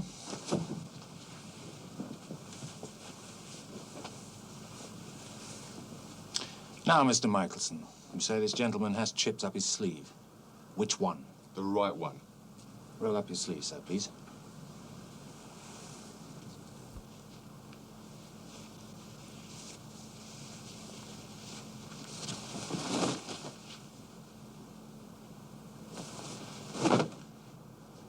You bastard. It's a setup. You palmed them. That's enough.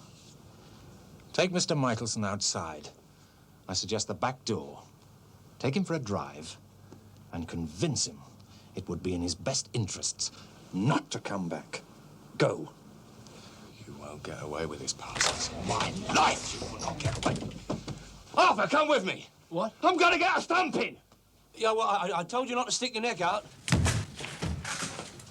Sorry about that, Mr. Parsons. He's not himself tonight. Bit of wife trouble. Not your fault, Mr. Daly. Friend of yours, is he? Friend? No, nothing like that. No, hardly know him. Bye-bye.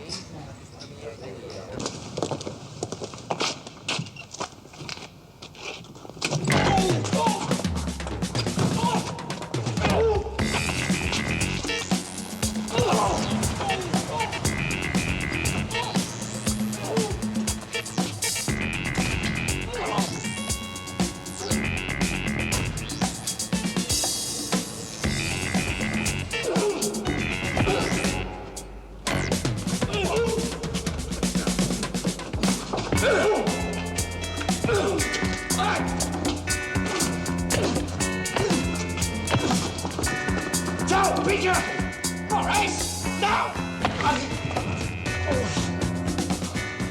Cheers, Joe. Have a look in his pocket, will you? There should be 2 grand in chips.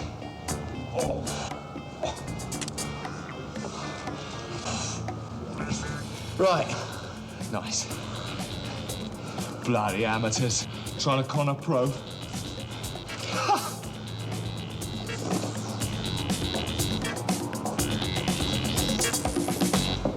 Monsieur, rien ne va plus. Parker. Oh, Terence. Nice of you to show up. Hey? Taking off for foreign parts and leaving your reverend guide and mentor to fend for himself. Foreign parts? I went to Arkley. Yeah, well, as long as you're not expecting any wages for tonight, that's all. Hold on, I thought we were on a percentage. Yeah, here we are. But the percentage will have to be adjusted, won't it? I mean, naturally. Oh, yeah, naturally. Hey, you see Morris? Yeah, outside. He was getting a good hiding. Oh, my God, Nah, don't worry, he's all right. He's gone home. He wants you to cash up and then back to his gaff for the share-out. Oh, thank God for that. I'll tell the punters. Here. Monsieur, faites vos jeux. Better have that. Madame, monsieur. Faites vos jeux. Good boy. That's why we get on so well together, you and me. We can trust each other. 10.5 from the other 2 nights. That makes 27 grand. 13.5 is mine, and 13.5 split 6 ways is 2,250 each for you. Mr. McCann, if you would do the honours. Thank you. Thank you very much. Good night. Thank you. I'm sure they'll all agree with me when I say that we've had the time of our lives. Well, that's lovely. That is lovely. Good night. Thank you. Good night. Good night. Good night. Good night. Thank you very much. You know, I still don't see why we can't go on. Well, Major, as the Duke of Wellington said, when they done their brains, put the boot in. Maybe we'll get together again sometime. Yes, yes, maybe. You gentlemen need financial guidance? Just give me a bell. Any hour of the day or night. Here we are, my dears. Arthur Daly, your 24-hour man. Good night. There we are, my dear. Goodbye, Morris. Pity we couldn't finish what we started. For you, it's a pity. For me, it's muscle. Good night. 10% of 13.5 grand, 13.50, right? Right. What's 50% of that? Hold hard, young Terence. Oh, here we go. What's that mean, then? Well, it's always hold hard, young Terence, when it's time for my wages, isn't it? Listen, I did $1 grand at the tables. That's down to you. What you talking about? That's legitimate expenses. I had to do a bit of punting while I was supervising the operation. Supervising? Watching them raking the chips? Oh, that's bleeding hard work, isn't it? And another thing, you didn't turn up tonight. I turned up in time to save you $2 grand. I also got... I'm not saying you was wasting your time, but what you was doing was a favour to Morris, and I reckon he should foot the bill. Fair enough. If and when she comes back, it's worth a ton. There you are, there's another one.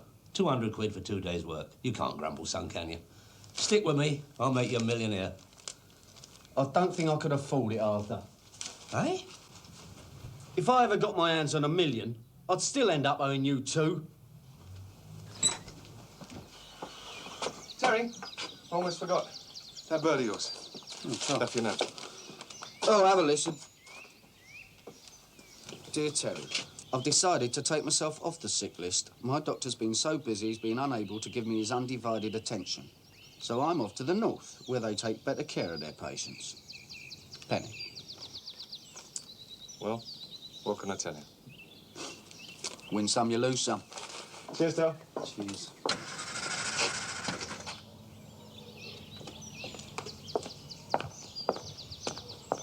What's up? You won't start?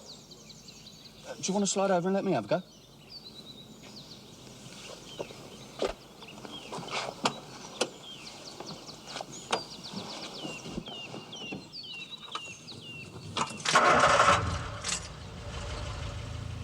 It's funny, I haven't got the knack, I suppose. Maybe I should follow in my motor just in case it stalls or something. Maybe you should. Right then.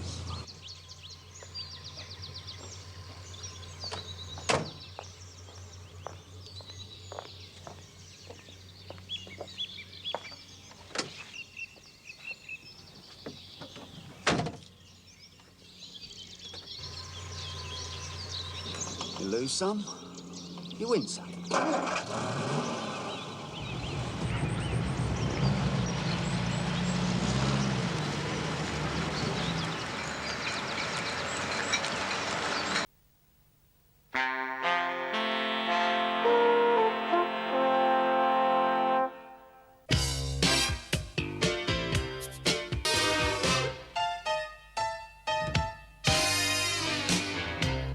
Reynolds, or may I call you Willie? Certainly, Mr. Parkinson. Oh, I see. Yes, well, you happen to be on the wrong channel, mate. Well, all you TV hosts look alike to me.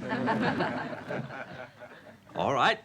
I'll stick to Mr. Reynolds. I think a lot of women would like to stick to Mr. Reynolds, Joe. Well, in that case...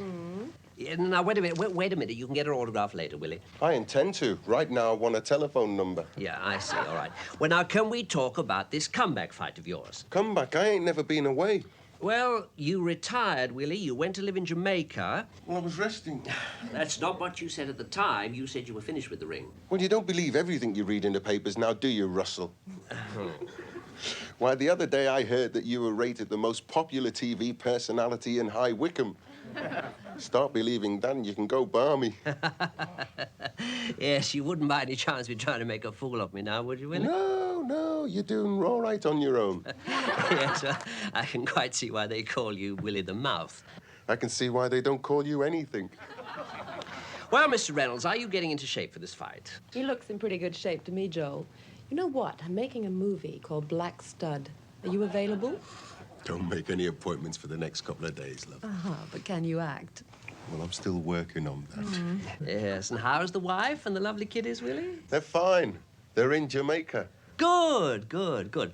Well, now, can we talk for a minute about this man you're going to fight, Jack Straw? No. Well, now, I only wanted to ask... I said no. How are you doing, Mike? Seen any good movies lately? All right, Willie, you win. All the time. No one can accuse you of being modest, can they? I've got nothing to be modest about. Anyway, look, enough about me. Let's talk about you. Good, good, good. What did you think of my last fight? Oh, he's a killer.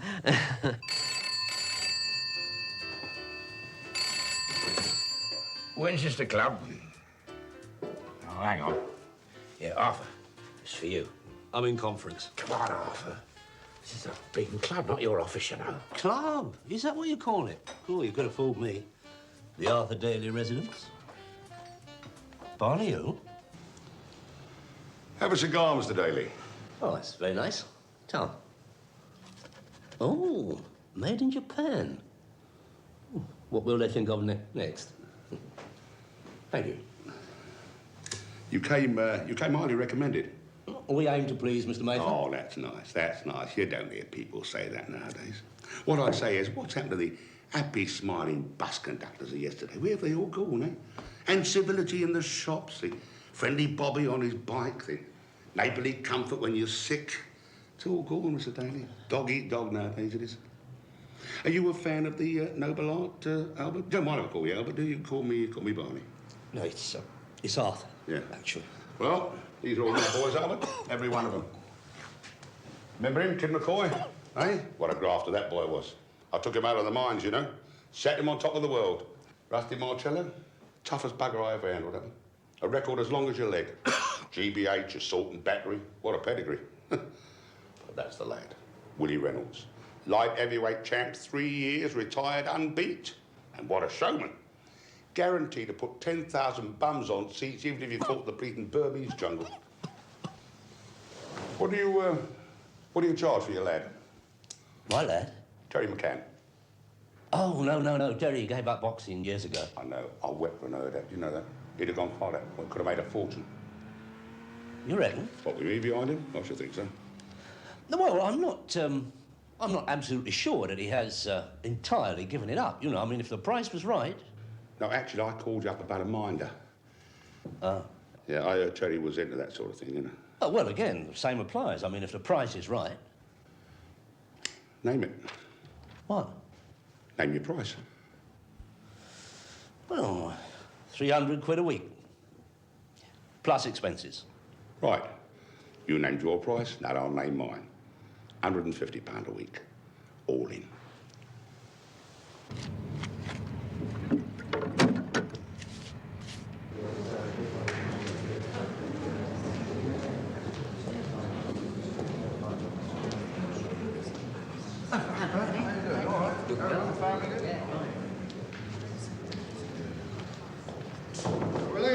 Okay, then all here. Come on, let's go, champ. Hey, Barney. What is it? Less of the champ routine, okay? Sure. Whatever you say. Hey, wait a sec.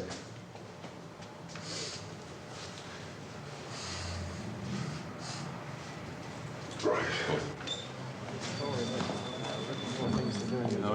Hi there, fans. The Mersey Mouth is back.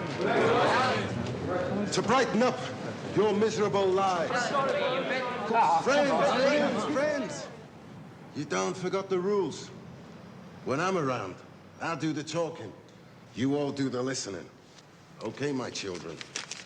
Here we go. There was a young cat called Jack Straw who thought he could fight. And what's more, he took on the champ, but went out like a lamb before he could get to round 4. Hey, Willie, why did you come back? Yeah. You said you never would. Well, the truth was, my friend, I missed all your beautiful faces. Hey, Willie, what do you think of Jack Straw? Who? Willie, do you intend to go... Well, that's it, folks. Spread the news, give a cheer. Willie boy's here. Willie? They need more than that, son. Where's that bleeding car? You take it easy. You're getting so all worked up. You can take the one hand tied behind your back. I don't know what you're doing. Aggro's about. For God's sake. Take it.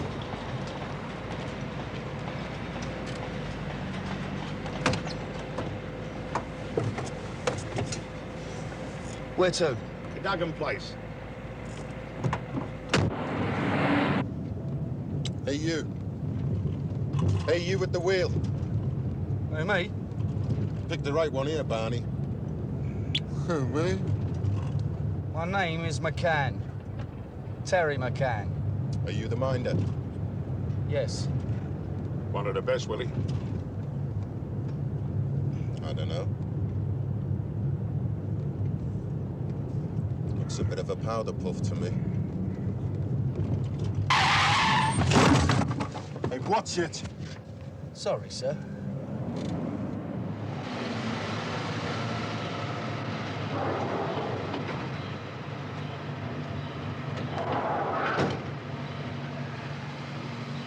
Parking, come up, will you?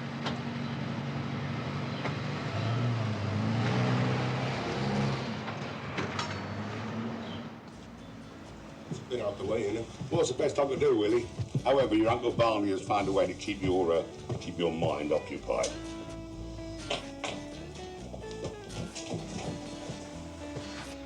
Gordon Bennett. Move him out, Barney. Willie, let's get a few lines uncrossed, shall we? You are the Mersey mouth. You're the guy people read about in the gossip columns. The man people love to hate. That's why they pay to see you fight. You can't go away for a couple of years, come back doing a Greta Garbo, and then expect the punters to roll in. Now, wise up, son, wise up. Right, ladies, teeth and tits. Lovely. Now let's just have one more like that. Beautiful. You in a bit. Come on. Be lovely. Okay. Come on, Willie, smile. You're supposed to be enjoying this. Okay, Barney. We'll do it your way. You, out. You two girls, make a cup of tea. And you, back here by 8 o'clock. You better get your head down this afternoon, boy. Looks like...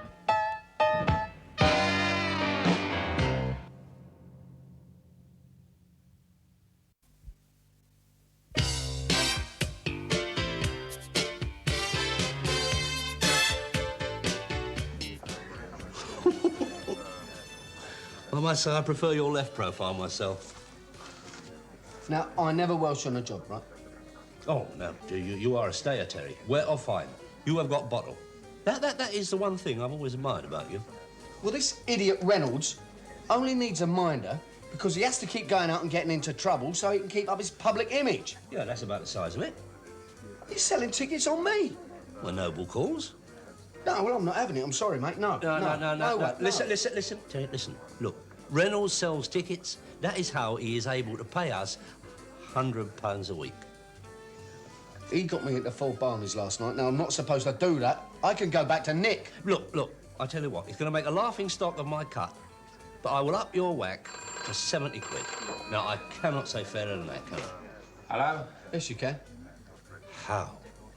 You can say 80. Terry? Hello. Oh, I'm sorry to interrupt your conference, Arthur. There's a Burke here called Mather who said, where the hell are you? Terry, he's on his way. He's on his way. There are times, you know, Arthur, when you inspire in me something a bit less than hero bleeding worship. You want to finish that and all? Hey, Dave. What now? Bring us a pair of scissors, will you? We've got one here for the scrapbook. You hate my guts, don't you? Yep. Well, there's no need to beat about the bush. Tell me straight. What a way to earn a living. Why'd you come back? When I retired, I had a nice little wad and 1,000 income tax collectors going balmy, trying to get their hands on it. Must be terrible to be rich. Go and be a tax exile, the man said. Live like the elite. Play golf all day. Live like a martini hat. Well, it didn't pan out that way. I missed real ale, the missus missed shopping up west, and the kids missed everything from Queen's Park Rangers to Conkers. Yeah, but you didn't have to come back to boxing, did you? We go through our money in 2 years, right? So I come back to England to work some it out. The first thing that happens is I get rained on. The second thing is this geezer hits me with a tax bill for 20 grand. Now I ask you, where does someone like me raise that kind of dough? Nuclear physics. What's the purse on this fight? 50,000. If you win. I'll win. You reckon? Who the hell's Jack Straw? Stick him on the wall. He's young and he's hungry, which means he's better than you think.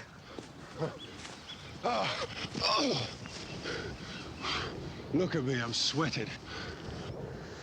Listen, Sunshine, if you want to watch Match of the Day in the bosom of your family, you better pull a jolly old finger out. Do we have to? Don't Mather ever come training with you? Barney, it's too early for him. You've got real talent in your corner, haven't you? Come on, champ, on your toes.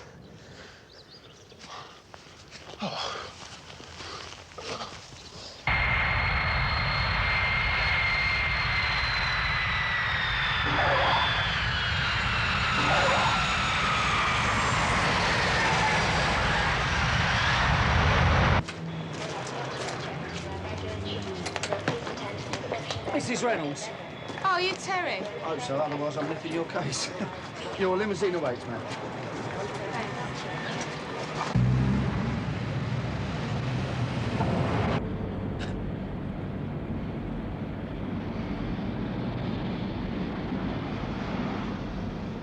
Where are the kids? I had to leave them in school. Going to the fight? No, Oh? I'm no different from most fighters' wives. I hope he wins, but I don't want to see him get knocked about doing it. Yeah. This Jack Straw, is he any good? Don't know about good. He's tough. What's Willie reckon? Your fella reckons he'll walk it. Willie? No. I thought we'd finished with this lark 2 years ago when he quit. You had some bad luck, eh? What's he told you? He told me you're a bit short. A bit? Listen, Mrs. Reynolds. Listen, if I promise to behave, can I sit up front with you? Feel free. I know you're in the chauffeur, but you can drop the Mrs. Reynolds. I'm young enough to be your sister. Ruth, can you do Willie a favour? How? Tell him he's not fighting rubbish, and if he don't look after himself, he's going to get hurt, and he's going to get beaten. Well, why don't you tell him? Well, I'm only a minder, and anyway... You don't like him? I wouldn't say that. Oh, what would you say? I'd say I can't stand him. A lot of people can't, and I don't mind. But you do care enough to warn him about this bloke Straw. I'm a friend of the family, aren't I?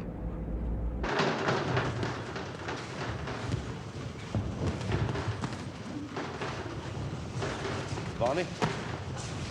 Oh, hello. It's all happening, I see. You reckon? Oh, don't you? No, Arthur, I don't think it's all happening. I don't think anything's happening at all. What do you mean? Look at them, no one's trying, are they? A sparring partner couldn't knock Ash off a fag. Yeah, the sparring partner's not supposed to act rough, are they? There's a difference between acting rough and being a contender for come dancing. Look at that.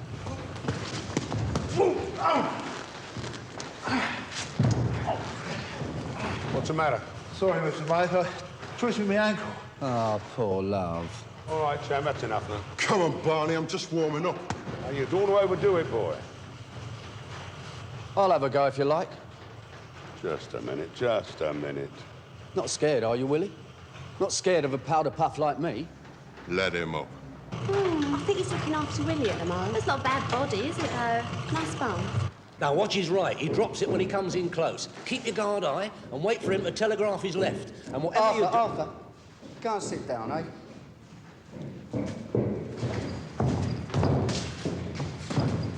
Go on, Terry, make him have it.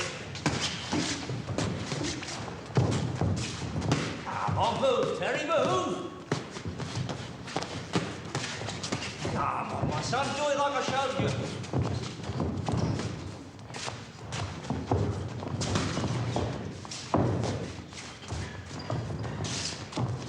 Watch his right, Terry. Hello, what's this pat of cake?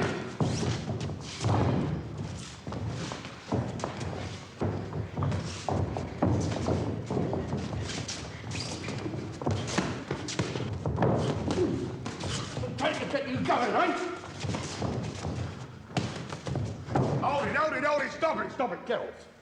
Listen, Arthur, I hired a minder. Minders ain't supposed to go around walloping their bleeding clients, are they? Just what I was going to say, Barney. Oh, dear, he's not pleased with you, my son, not one little bit. Oh, dear. What's your game? Never mind about my game. What's his game? Fake. What do you mean, fake? Got no punches. You could beat him. But he's odds on with the bookies. Jack Straw's 11-2 against. Well, with odds like that, it's obvious, isn't it, son? Someone's put a fix in.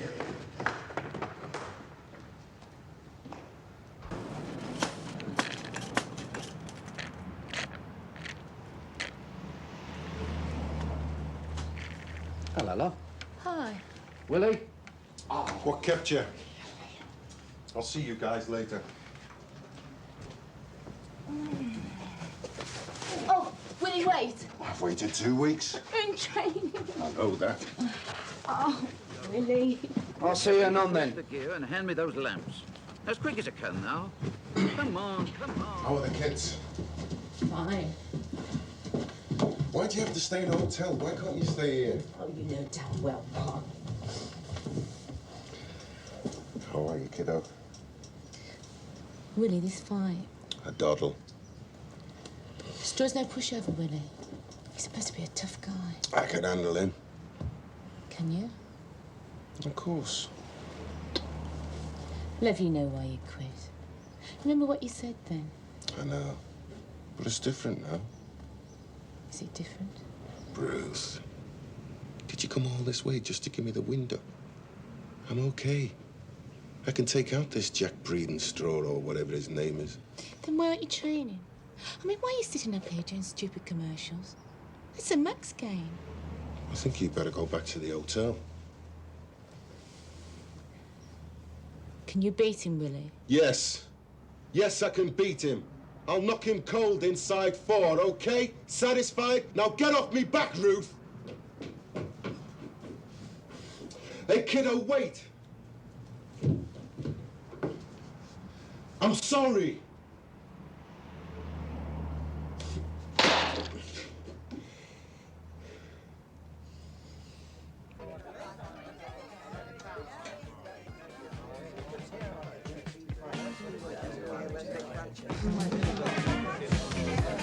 Hey, hi, man. Come on up. Help yourself. Willie, get rid of them. You see, man? Clear them out. I want to talk to you. Oh, Sling it. sling it? Tell him to sling it. Okay, that's it. Everyone out. Oh, Willie. Out! Come on, come on.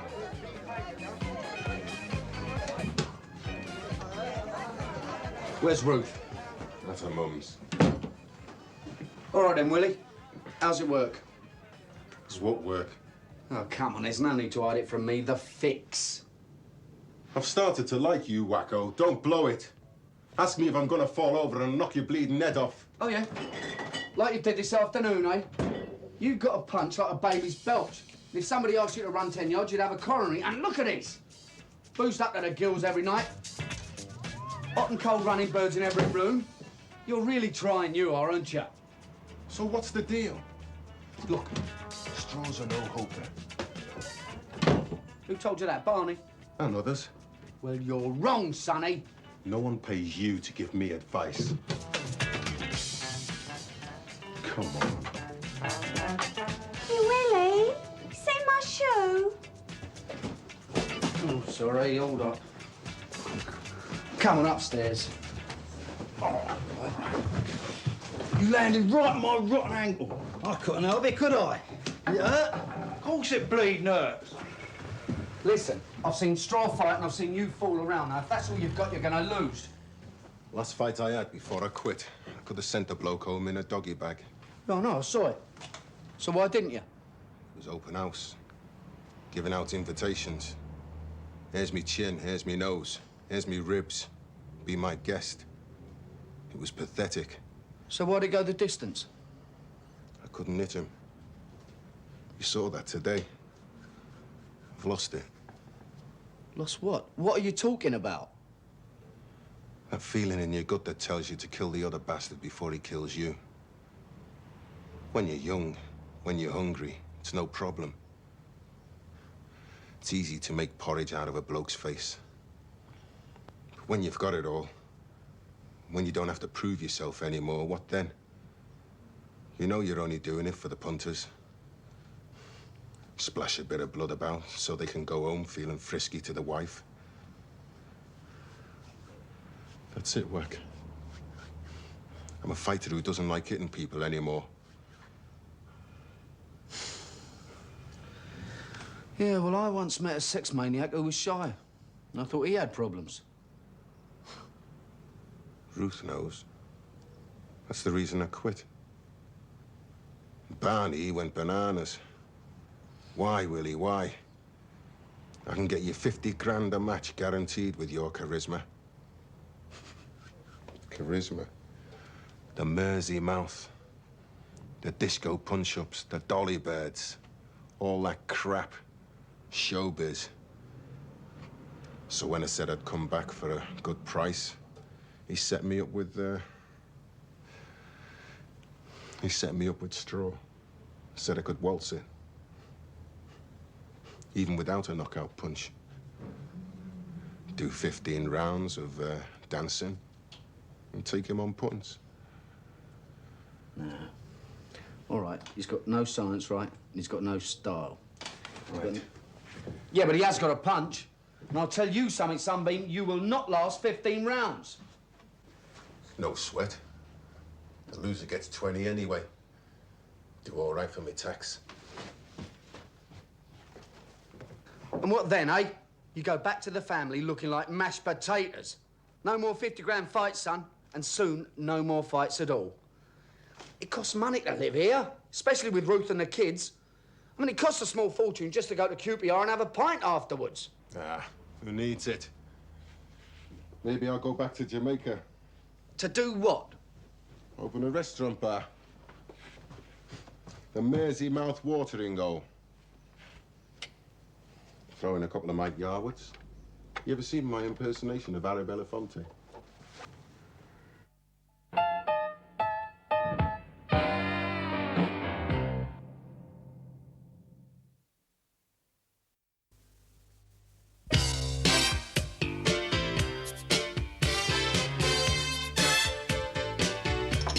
Right, Tom.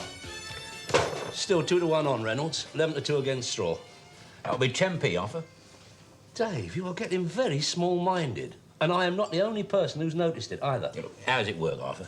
How's what work? How can you put a bundle on one bloke and still keep the odds short on a favourite? Oh, it's easy with a fight like this. I mean, everyone's going to back Reynolds, aren't they? I mean, he is the man. I mean, if Mohammed Ali was fighting tomorrow, you'd back him, wouldn't you? Yeah. Of course you would. So you want a bundle on Straw, you spread it around. Pony here, Century there, different bookies, you know. It's a rotten business. I suppose you got your bundle on him, haven't you? Couple of bob. Well, I mean, after all, you did tip me the wink about Willie's weakness. That's lousy, Arthur, and you know it is. It is business, my son. It is dog-eat-cat in this world today. I mean, I often wonder to myself, what has happened to all the happy, smiling bus conductors? Or the service you used to get? I mean, whatever happened to flying boats? Meanwhile, all those punters out there who put their money on Reynolds are going to lose it, right? Because they think the fight's kosher.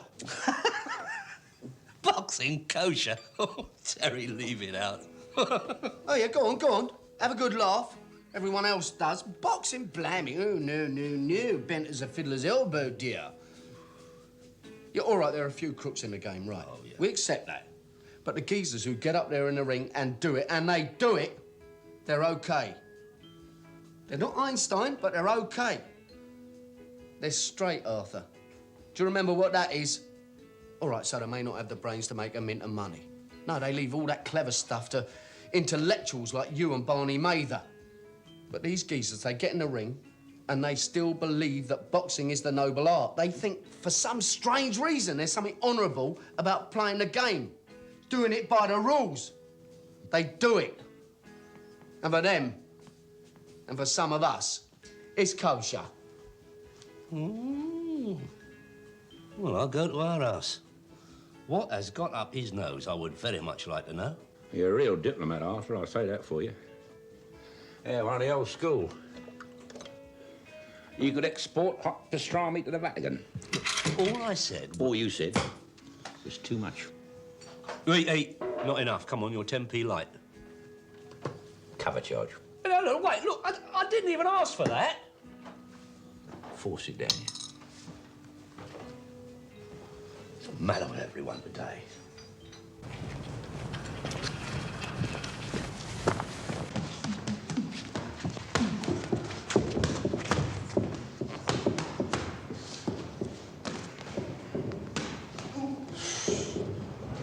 Really working him, aren't you, Barney?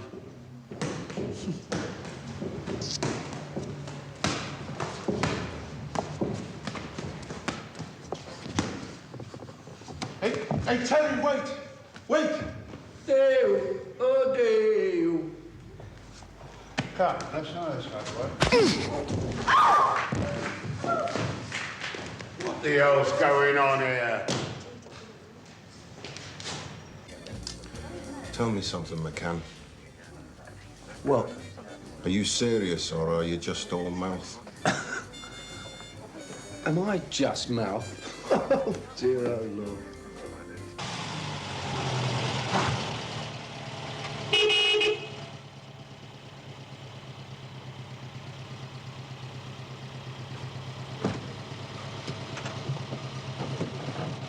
You all right, my son?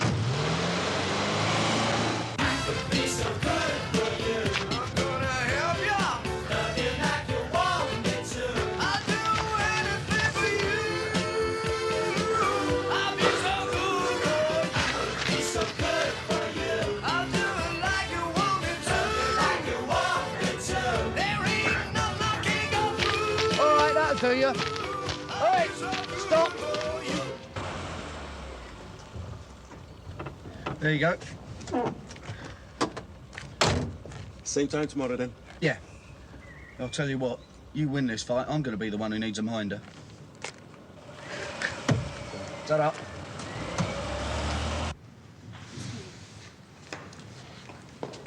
What's up, Willie? Oversleep? My boy gets a good night's rest. A man who does that is a man who's confident. So's Jack Straw. Confident? 11-2 against. What's his problem? Can't he? Can't. What do you do with straw, mate, eh? Stuff it in a punch bag, don't you? No, don't worry, mate. I won't even spoil your makeup. Hey, want a fag? He's so good for you. I'm the one you really need. Love you like you want me to. I can even have you breathe. I'll be so good for you. I can make the good times roll. We can roll. Love you with my heart and soul. That's right. I'll be so good for you. I could be so good for you. There ain't nothing I can do. Love you like you want me to. You help me and I help you. I'll be so good for you. I can make the good times roll. Woo! Love you with my heart and soul. I'll be bleed.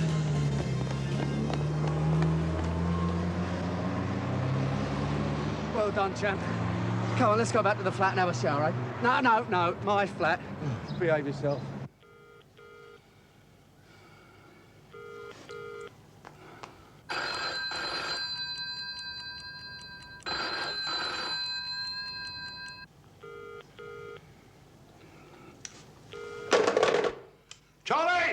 Yes, Mr. Mather. Got a job for you.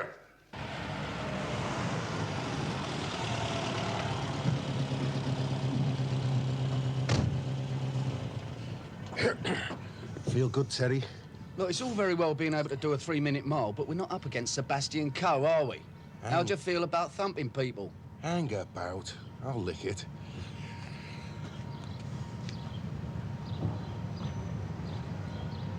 That talented trainer, Jack Benjamin, will be attempting the double. Morning, gents. Much improved Drinking? 4-year-old colt, little dynamo. Nice surprise, Barney. Jack won the race last year. I've heard some very wicked things about your lad, Albert. Terry? What's he been up to? Everything all right, Arthur? Everything's fine, yeah. He looks a bit off colour to me. He just needs some fresh air, that's all. We'll take him out for a ride later on and cheer him up. Won't we, Charlie? Yeah, we'll take him out for a ride later and cheer him up. It's all right, Dad. Oh, what's my lad been up to? Slide off. You're talking about? I'll explain outside. What's wrong with explaining inside? Well, it's all a matter of, you know, it's a little bit difficult. Oh, you've got a wonderful way with words, Arthur. You mean I've been fired, eh? No, not fired. Golden handshake. Mr. Mather was very, very generous. Sorry. Don't you have any say in this, Willie? I'm sorry, what? Come on. Get off of me. We never did sort out your punching problem, did we, champ? But I'll tell you what to do. You have a look around you. Because these nice gentlemen here, they're using your skin to make a packet. Go on, you have a good look. And when Jack Straw starts hurting you, you remember their faces. Or on the other hand, maybe you're right. Yeah, if you can't beat them, join them, eh? Still, there's always the Blue Rinse Brigade in Montego Bay, isn't there? And your Harry Belafonte impression. Give my love to your missus. You keep right away from here from now on. You two! Or someone's gonna start wearing crutches. Pitiful. Come on, champ, get the lead out. 5 rounds. Let's see some of the old magic. Hey, Terry. Hey, Terry, wait. Yeah, I know, Arthur. You're sorry. You want to buy me a drink. Shake hands. Let bygones be bygones. No, nothing like that. Well, what then? You really think Willie can win? I've got a bomb riding on Jack Straw. Listen. One of these days, Arthur. One of these days. Ooh. Not very sociable, Terry. Oh, hi. Here's some of Willie's gear, all right? Thanks. I heard what happened. Yeah, well. I'm sorry. Fellas like Barney Mather ought to be. Well, whatever you want to say, I agree with. Ta-ra. Are you going to the fight tonight? No, I haven't been invited. Well, Willie said he'd see you back here afterwards. We're going to Jamaica tomorrow. Listen, do you know how everything works? I mean, telly and all that stuff? I won't be watching the telly. Yeah, well, He's going to lose, isn't he, Terry? who knows? At least we'll be rooting for him, right? I'll see you. Cheers.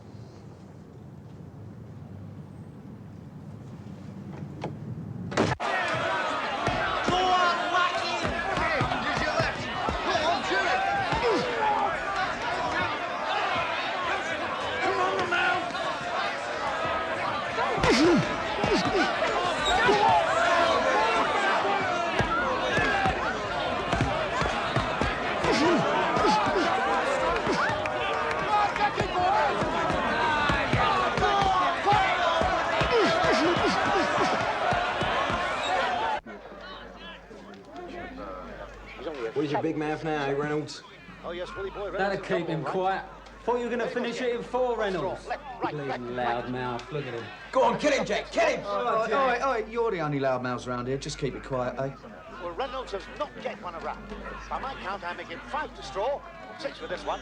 Since that amazing knockdown in the second, the ex-champion just hasn't been able to dictate the pace as he used to. His punches are literally bouncing off his opponents as if there's no weight behind them.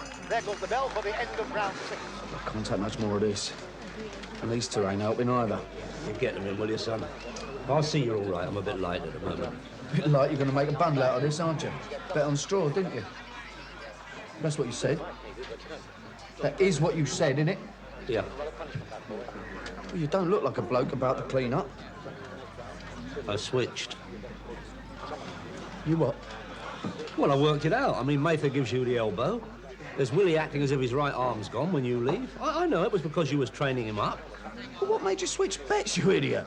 Look, you don't have to tell me about the fight game. I know all about that. I saw them John Garfield pictures, where he's paid to take a dive and win so he can spit in the eye of Zachary Scott.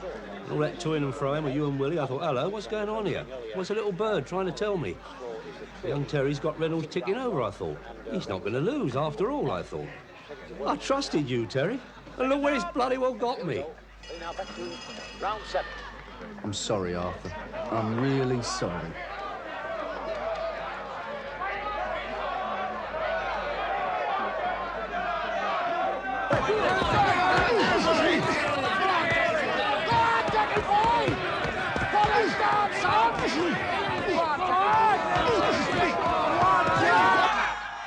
Well, that's it, I'm off. Yeah, where you going, Terry? You're lapping this up, aren't you? Of course I'm not. What a thing to say. No, I was just wondering if there's any chance that he might, you know... What, like John Garfield? Aren't you a bit old to believe all that Hollywood garbage? Old? Come on. Oh, hang about, Terry. Can't say any more, eh? No, dreadful. Oh, sorry, mate. Oh, dear Lord. What a bleak... Terry, bloody hell, mate. All right, lads. Sit down and build up. Wait, what? Where? I'm going to see Willie's missus, and you're driving me. Willie's missus? Yeah. What for? It's called showing sympathy, Arthur. Being a pal, a friend in need, and...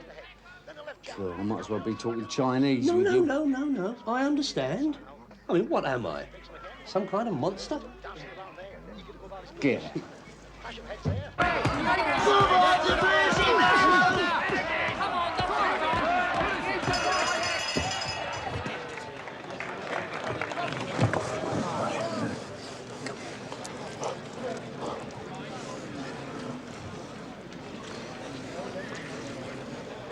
Don't let him rest at all. Not at all, sorry. How's the eye? No, it's all right, look. Yeah. No, it's good, yeah. You can't take it no more, anybody.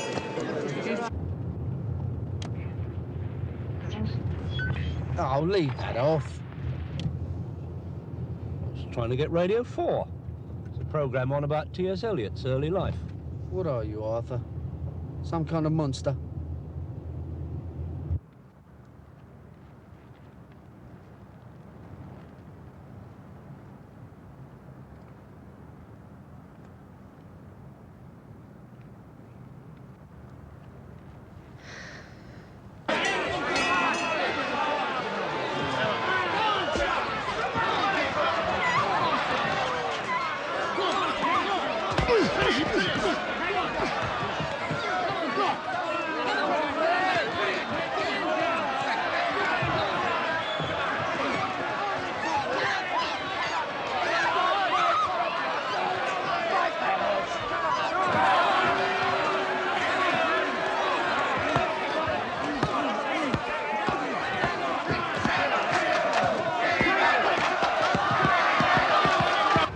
That's it there.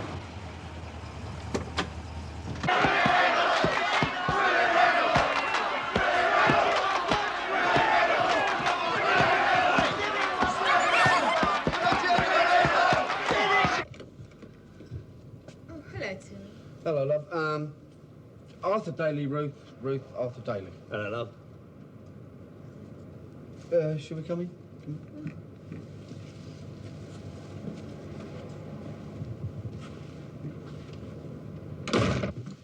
I'm surprised you're not at the fight, love. Oh, not even watching it on the box. Well, I just thought... Have you heard how the fight's going? No. Well, it's a bit difficult to tell at the moment, you know. It's in trouble. Listen, any chance of a cup of tea or something? Eh? Yeah. I cancelled the flight. I fixed it so we could stay with my mum for a few days. I don't want the kids to see him like, you know.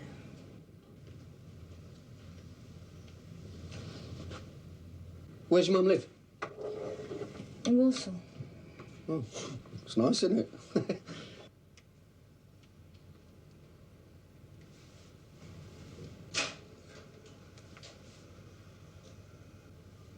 Listen, have you eaten? Oh, I'm not hungry. Oh, I could knock you up a sandwich. There's some meat in the fridge. Really? Thanks, I couldn't eat a thing.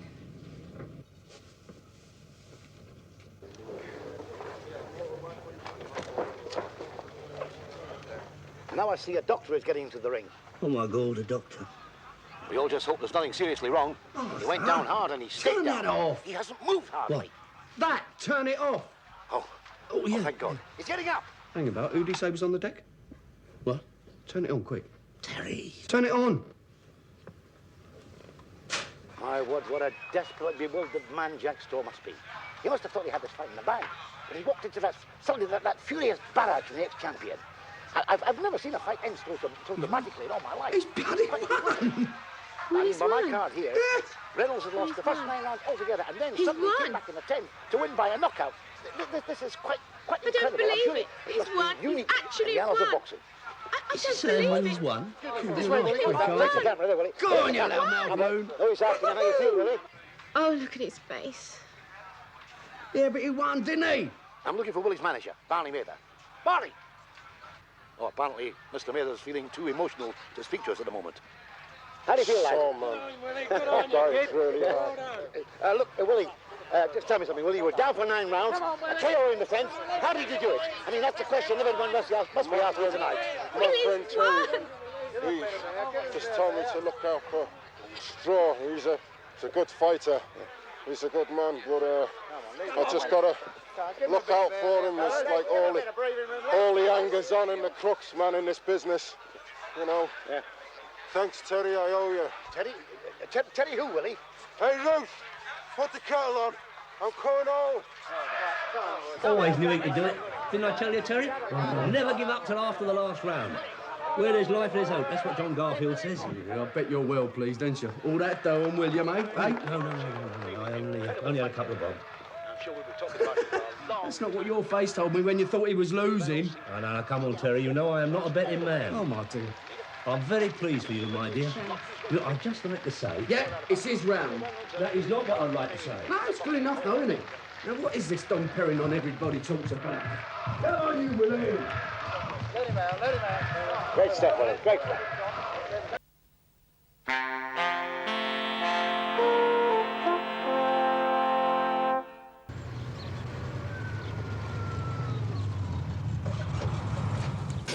Right, so... My pleasure, Terry. You help me, I help you. That has always been my philosophy in life. Never let me down. The rest of the people in this world behave that... What's the matter? You've only given me a bleeding lift. A favour sowed is a favour reaped, Terry. Oh, my God, I'm getting out before you start the hymns. Who's that, then? How do I know? See you later. Up to Winchester. Yeah. And don't forget that job. Oh, all right. Ta-ra. Ta-ra.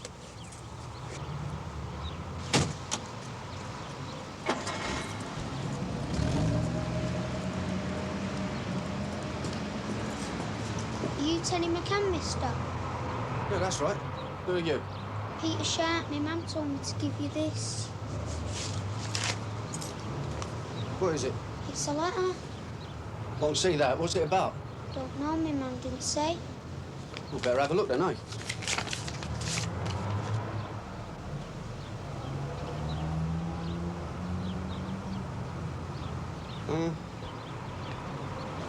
Where's your mum now? Don't know. Where's your dad? Don't know. My mum said you and your Uncle Terry. Well, better go in then, eh?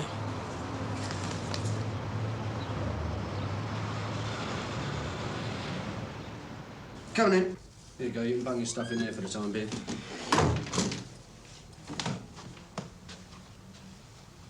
What'd you say your name was again? Peter Sharp.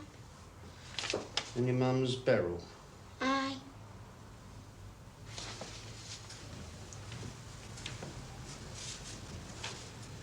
Don't you know my mum then?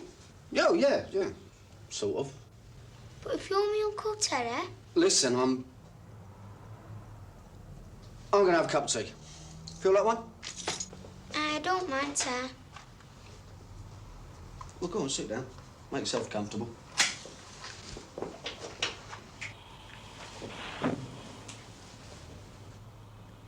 How did your mum know where I live? Don't know. How did you get down here exactly?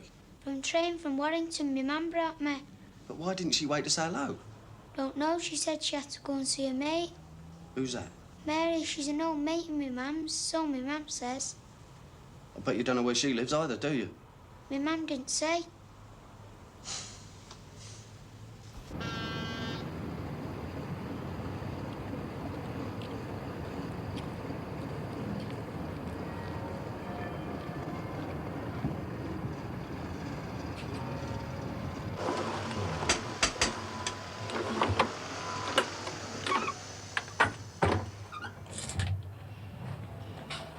Oh, love. Not again. I do, kid. Come in, love, and tell us all about it.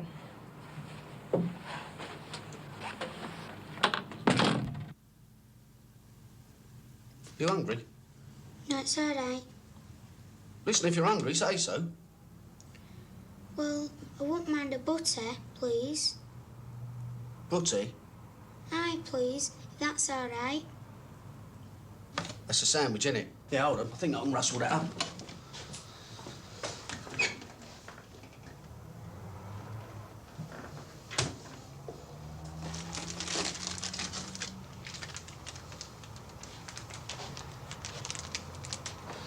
That's all I've got at the moment. That'll do.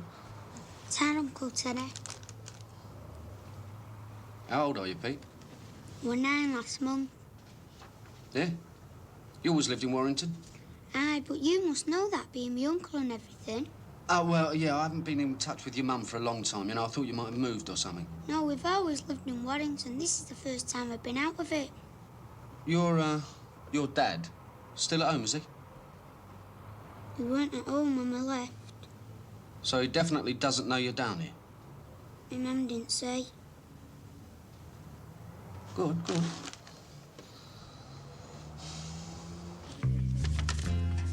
You're not going to stand for that, are you, Terence? I already have. He's there, isn't he?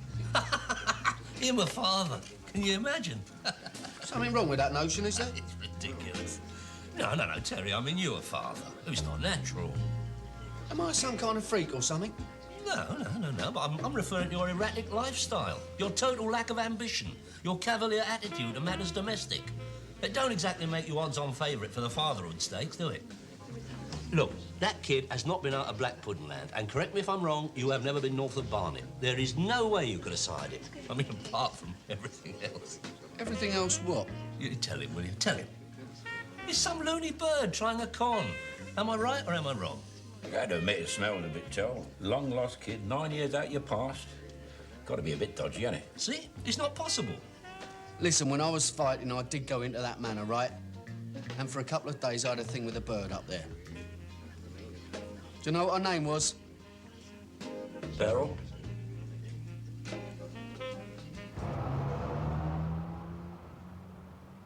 How long was you up there?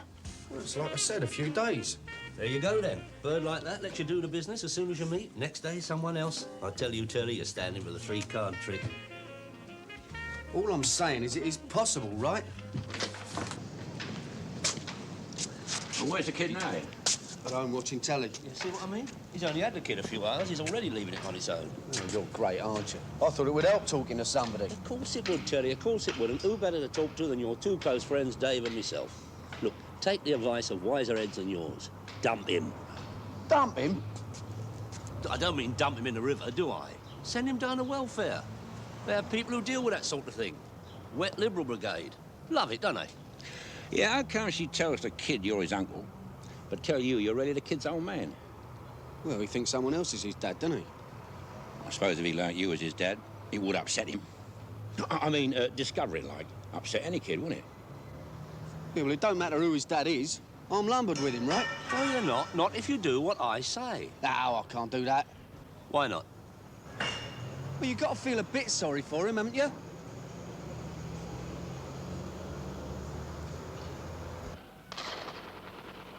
I told you when she rang we're not having that kid here as well. I know, and she knows, but you've seen the state she's in. We've only got one bedroom, for Christ's sake. Keep your voice down.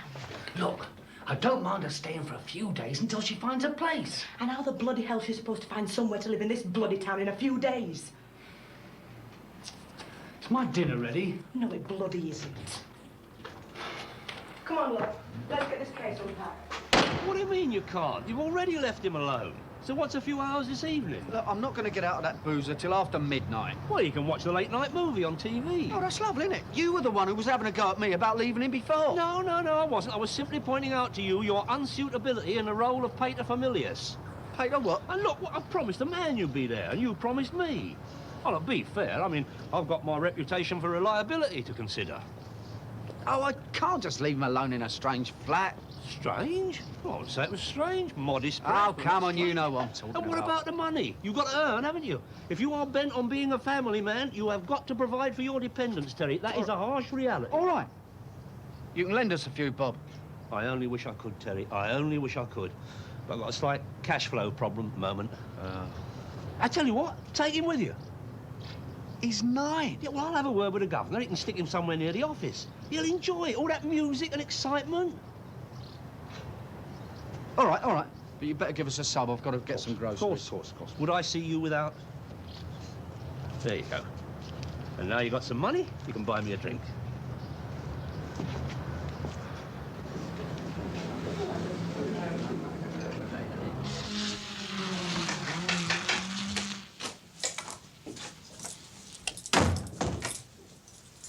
You been all right? Aye, thanks, Uncle Teddy. Yeah, I've got some grub for you. You must be starving. Don't mind frozen, do you? I like it better warmed up.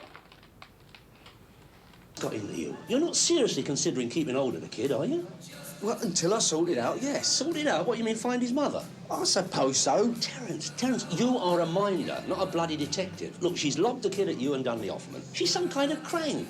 Now, look, just let me ask the lad a few questions. Now, remember, I have children of my own. I know how the young mind works. No, thanks a lot. But I'll sort it out my way. If it's all the same to you, all right? Just trying to help a friend in need. If that is your attitude. It is. I'll see you later, all right?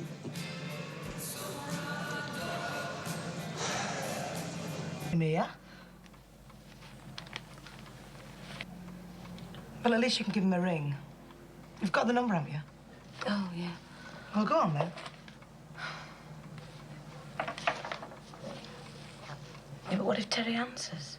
You don't have to tell him where you are or anything. Just ask if Peter's all right and say you'll see him as soon as you can. Do you think I should? Yes, I do.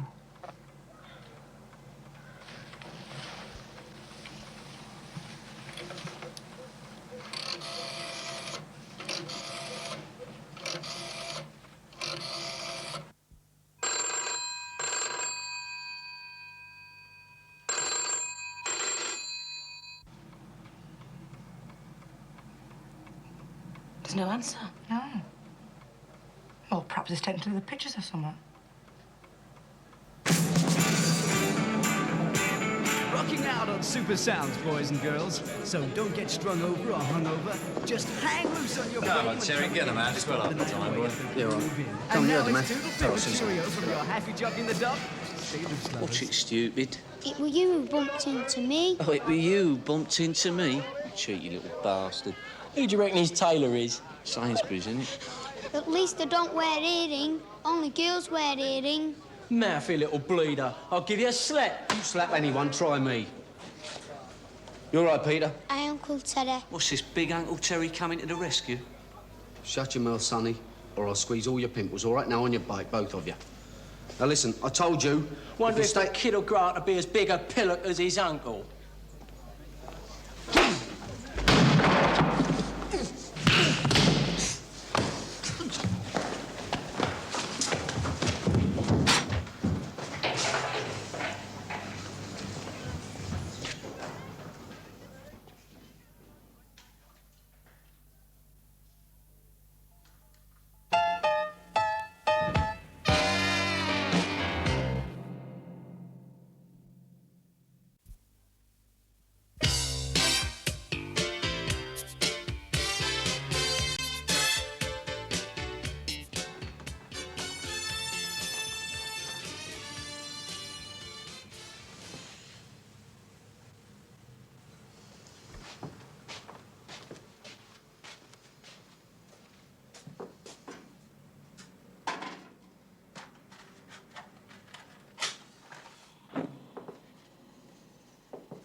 Do you think you should have phoned again? Yeah, I suppose I should. Just to reassure yourself, you know. Yeah, I will. About Ronnie Beryl. What? You don't think he'll find out where you've come, do you? Oh, I don't see how he could. He'll never think I come to London anyway. He's found you before. Coming in. Wakey, wakey, come and get it. Come on, else it'll get cold. Oh, put a pair of strides on, eh? Strides? Trousers. Yeah, and bung your shirt on and all. You can wash and change later if you want. Well, come on, then. Aye, Uncle Teddy. Selfishness. Selfishness and ingratitude. Oh, lumbered with your lumber, eh? Terrible thing. You know what he said when I phoned him? No, but I'm sure you're going to tell me. Ump it yourself. The exercise will do you good. Bloody ingrate. Yeah, well, help is hard to find these days.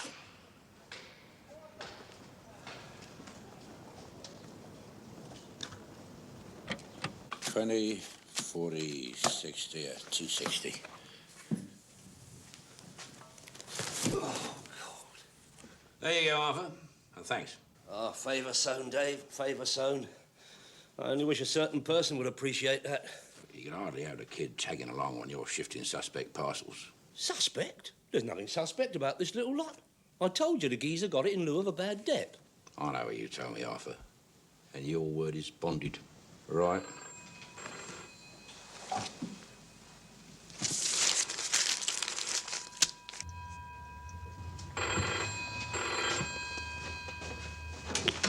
Hello? Hello, Terry. Is that you?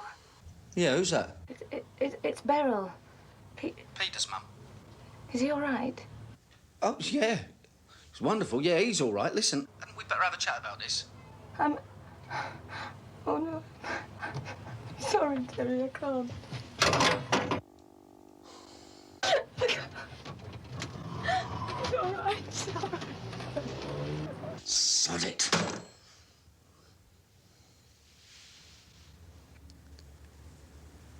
That was your mum? My mum, what did she say? Not a lot. Is she coming for me? Did she say, Uncle Teddy? Well, no, not exactly. Not just yet. She asked after you, see how you were and all that. Aye. Yeah, I'll tell you what. Shall we go out somewhere? Where? I don't know. We're thinking something. Arthur, hang on a minute.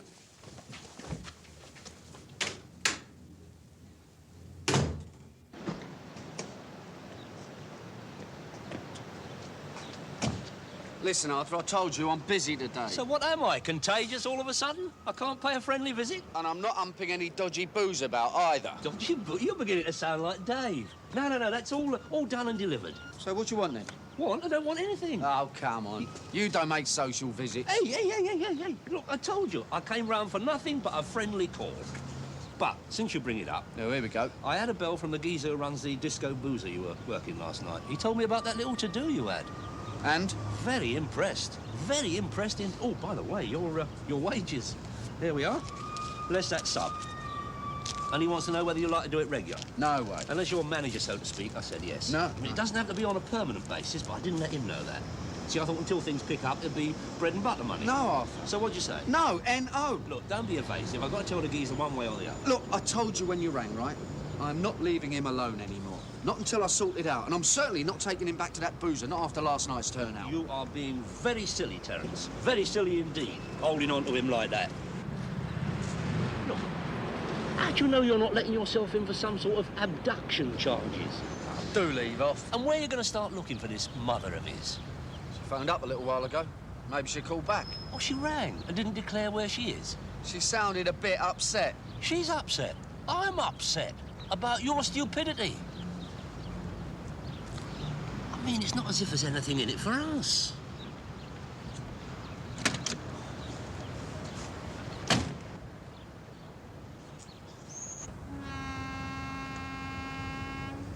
What do you reckon, then? Aye, it's good, innit? Whoa, been a few people dubbed up in there. What's the mean, dubbed up? Well, tucked up, locked in prison.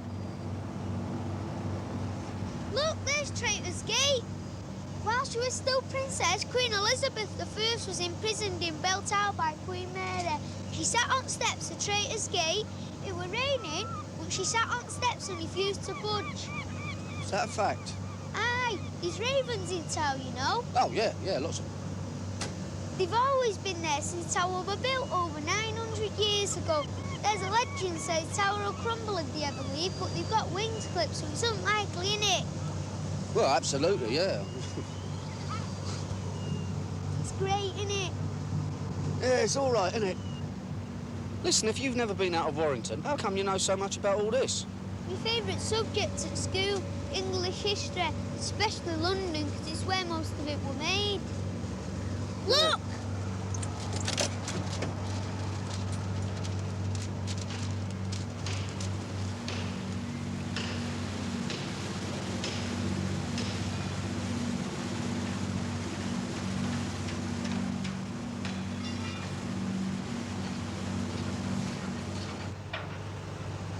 Listen, about your dad.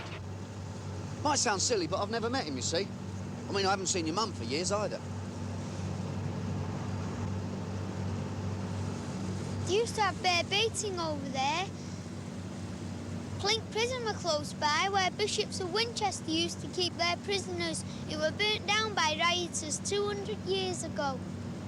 Pity they can't do the same with Wandsworth and the Scrubs. Eh? Nothing. Listen, what's your dad's name? Ronnie, You all right, is he? he hits me, Mum. Does he hit you? Aye, sometimes. Is that why you and your mum come down here? Because he knocked you about? He and my Mum had a fight night before.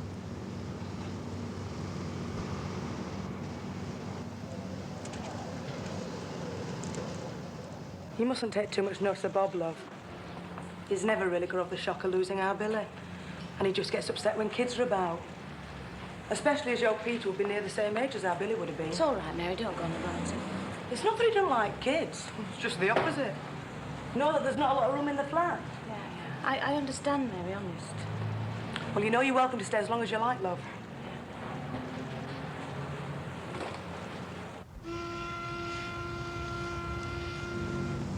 Do you know if your mum's got enough readies? Beddies? Has she got enough money? Don't think she's much. Fares up to London one day. Oh, you mean down? No, we always say up. Up? Well, it don't really matter, does it? Suppose not. You got any other relations in Warrington? They're only grand. She died about 2 years ago.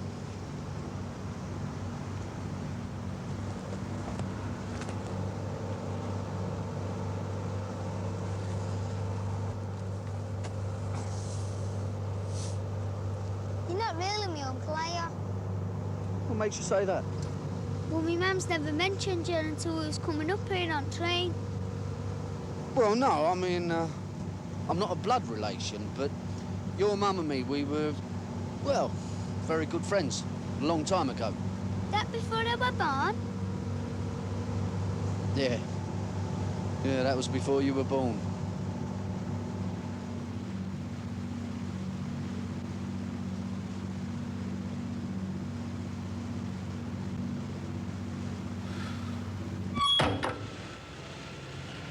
I think we should go out somewhere this evening.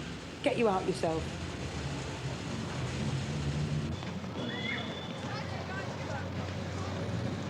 Do I have to keep calling you Uncle Terry, Uncle Terry?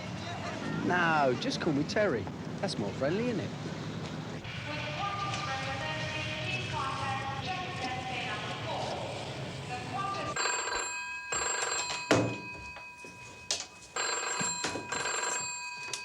Hello, Beryl. Beryl? Who's Beryl, lover boy? Who's that? Well, that's not very flattering. Oh, Penny, it's you. Hello. No, I was expecting someone else. Yes, I know. Beryl. Yeah, well, it's not another bird. Well, of course, it is a bird, but it's not what you think. Listen, I'm ringing to say I've got a few days' leave. So if you're not otherwise engaged... Yeah, smashing, yeah. The only thing is, there's someone else staying here. A boy. Young boy. Terry, what are you trying to say? No, leave it out, no. He's, well, it's a sort of relation, I suppose. Sort of. Yeah, look, I'll explain it when you get here, all right? Well, I've got to go home and change first. So, about 8, say? OK, fine. Ta-ra.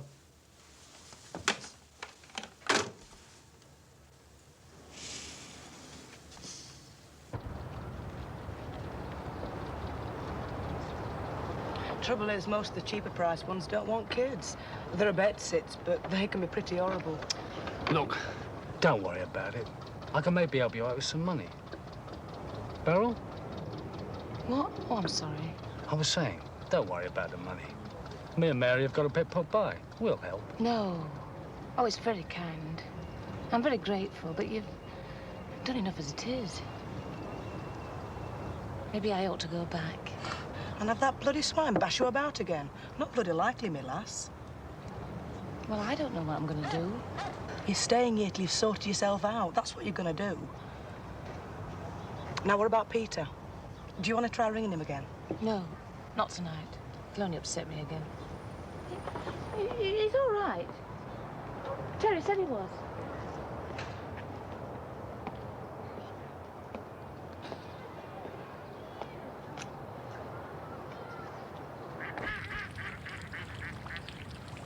So, what are you going to do?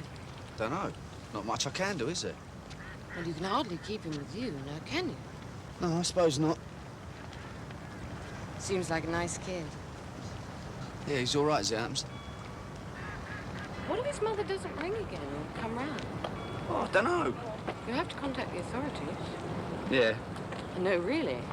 Yeah, I know.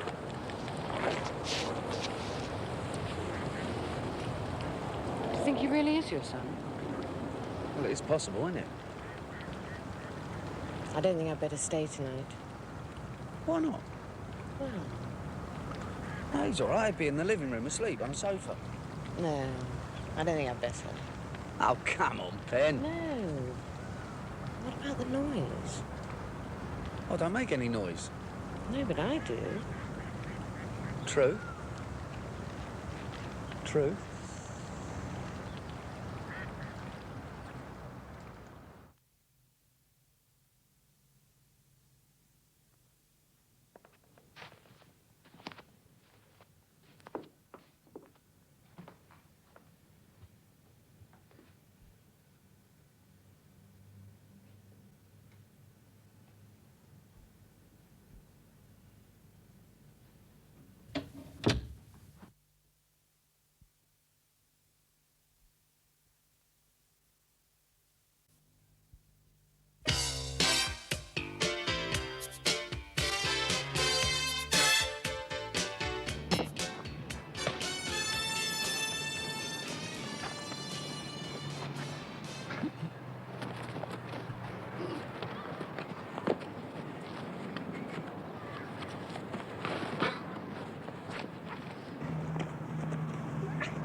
You all right? Oh, great. Haven't had so much fun since my last emergency practice. Well, what? In case of a crash, you know? God, where do they get their energy? Oh, it's called youth. We're going to have to do something, you know? Yeah, I suppose so. Is his home on the phone? No. Anyway, that'd be nice, wouldn't it? I phone up and the geezer who's supposed to be his father answers. Nah. Anyway, I think it's him they're both running away from. Oi, Teddy! All right, come on, second half. I'm in goal. I'm not playing games, girl. Won't be fair. We'll see about that, young man. Come on.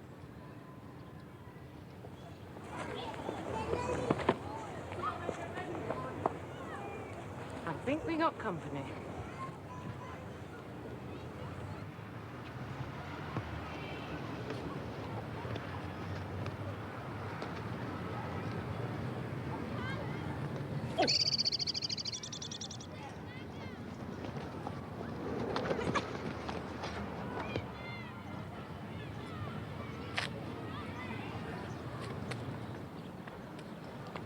Hang on a minute.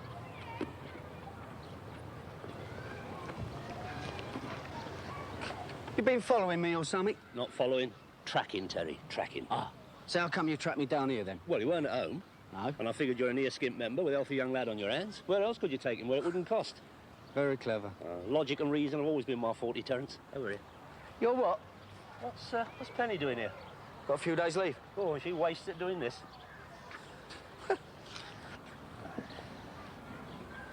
All right, then, what do you want? I need help shifting a load. No, it's not the booze. That's done, I told you. No, it's a cocktail of water-damaged umbrellas I've done a trade with. Water-damaged umbrellas? Well, that's what it says on the invoice. Invoice you? Imported foreign rubbish. I got it at the lockup. Came in last night. I bet it did, late last night. No, the point is, it's got to be delivered to its new owner today. I've arranged with Des to pick up a transit at the garage. It'll only take you a couple of hours. I'm busy. Oh, yeah. Too busy to pick up 20 sobs for a few hours collar? Yeah, I'm sorry, mate, Yeah, I promised. All right. 30. I'm cutting to my profit margins, but I need someone I can trust. And don't tell me you don't need the dough. You, found his mother yet? No, not yet, no. So you're still having to feed him. All that costs money, doesn't it? Just as well Penny is here, because she can look after him while you do this job for me. All right, but they're coming with us. Oh, no, Terry. I can't be doing with all that aggro. Bloody hell. I didn't know you played.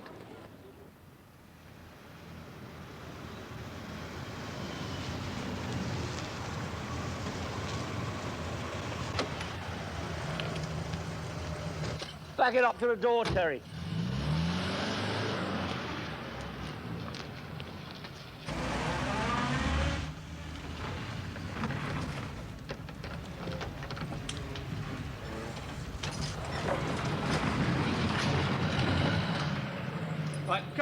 Right, come on. Hold it!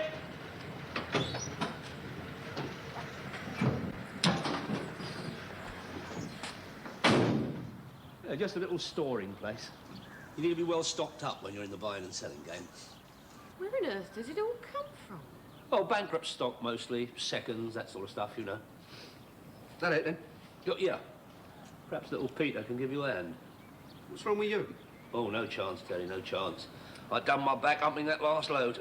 Compound fracture of vertebrae, I shouldn't wonder. Oh, I shouldn't wonder, yeah. Come on, Peter. Oh, huh? Well, you know me, Terry. Do anything for a few coppers. Oh, a little bit of schmutter. Factory rejects mostly, but it moves well in the street markets. I have something over here that will really be of interest to a young lady of your discerning taste. Peter. All right. Now, this really is exclusive. A gift. And please don't thank me. Oh, I've seen them selling this in Oxford Street. Yes, I believe one or two of the better class stores do carry a few bottles. No, I mean the street traders with suitcases. You can tell by the shape of the bottle it's not the real thing.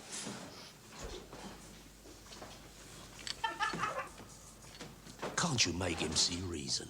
Reason? About that kid. It's unnatural. It's unhealthy, even. Why? Why? Yes, why is it unnatural? Yes, well, I mean, the sort of fella Terry is, the kind of life he leads. Well, he seems to be looking after him pretty well to me. That is not the point, my dear. And apart from everything else, I would guess it's against the law. Really? Well, you don't mean to say you approve? Well, I don't disapprove. But I agree he's got to do something about it. So you'll have a word with him, eh? I already have. But I'll have another try. Good girl. Good girl. Those dresses you were looking at, perhaps we could find one your size. Terry! Manchester, due to arrive at 10, is now approaching the station.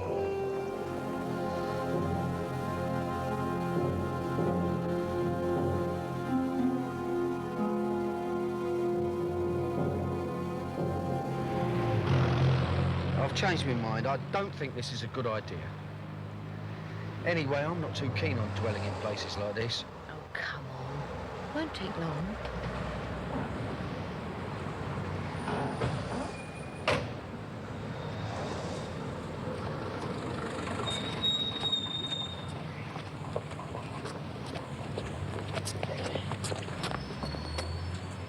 All right, hold on.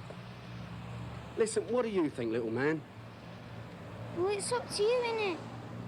Well, you do want us to find your mum, don't you? Your mum won't run away, has she?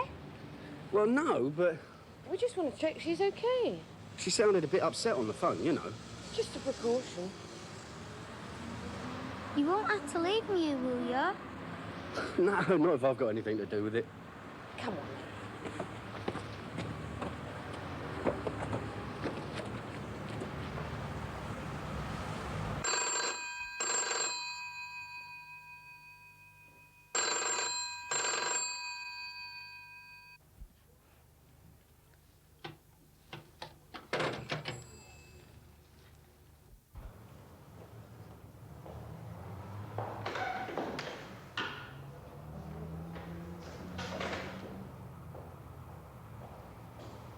Won't take long, she says.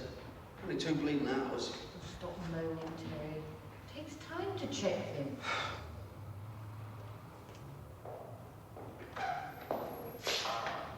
Mr. McGann. Tell them all. The local Warrington police have checked the boy's address and there's no one there. A couple of neighbours said they saw the boy and his mother leaving the day before yesterday, carrying suitcases. Well, we know that. Well, the only thing I can suggest is you take him down to the local social services. They've got a team that'll deal with him. We don't want him dealt with, we want to find his mum. Very well, sir. If you'd care to fill out a missing persons form.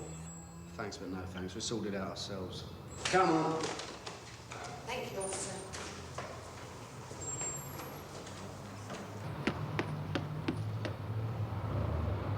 Not bleeding out they were. Terry? My mum's all right, isn't she? Of course she is. We would have heard otherwise. Don't worry, we'll look after you. Well,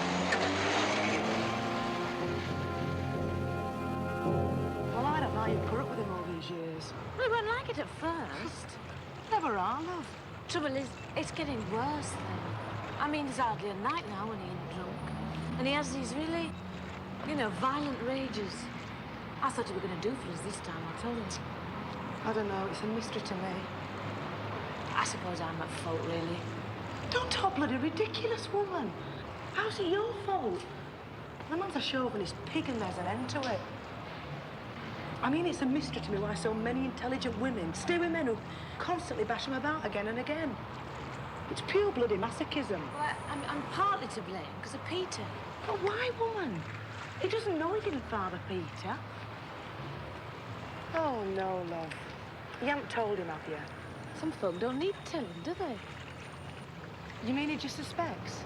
Ah, he always has. I suppose that's why he's like he is. You must have said somehow. No, I suppose it's instinct. I mean, Peter's not like him. I mean, he's such a small lad. One is a big man, is he? Oh, aye. You've never met him, have you? I've got a picture here. I only keep it because it's a nice one of Peter. Here, look. I see what you mean. There we are, Arthur. On me. Eh? And cheer up. You got him back grafted, ain't you? Yeah, but for how long, Dave? How long? Getting lumbered with this kid has softened his brain. I'll just sort itself out. Yeah. Well, I better get over there and give him his wages. See if there's been any developments. In water-damaged umbrellas.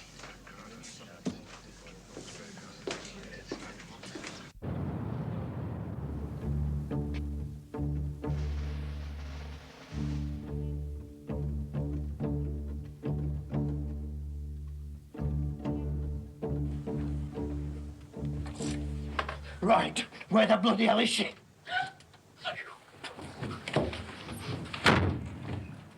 Right, woman, get your bloody bags packed. You're coming back with me. How did you...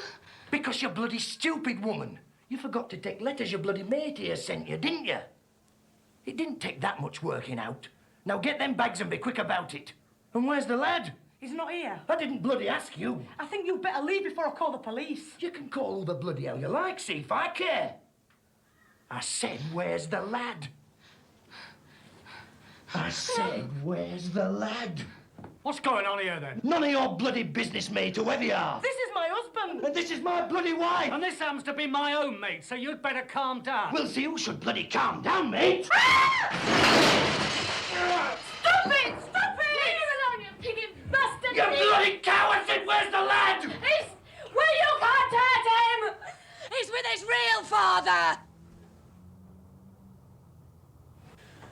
There you are, and there's plenty more where that came from. No, it's all there, it's all there. Favour sown is a favour reaped. Don't start all that again.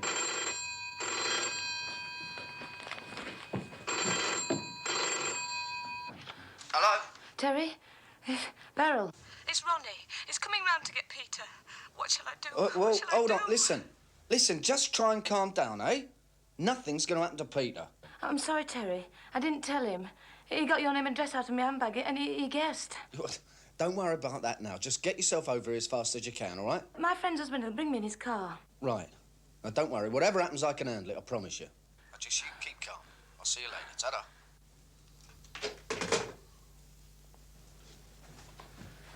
That was your mum on the phone. She's on her way over. So's his dad.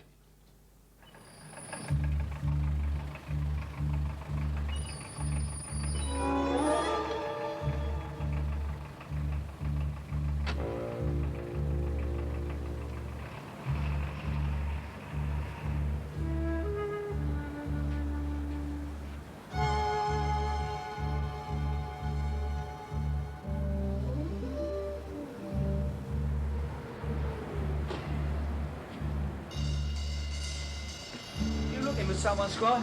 A bugger called Terry McCann. Well, you found him, haven't you? Right, you bastard!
Hello, Beryl. You ain't changed much. Hello, Terry. I'll get you, you bastard!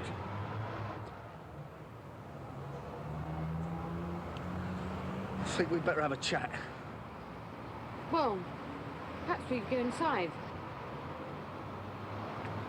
Go on. Go on up. I'll be up in a minute. Go on.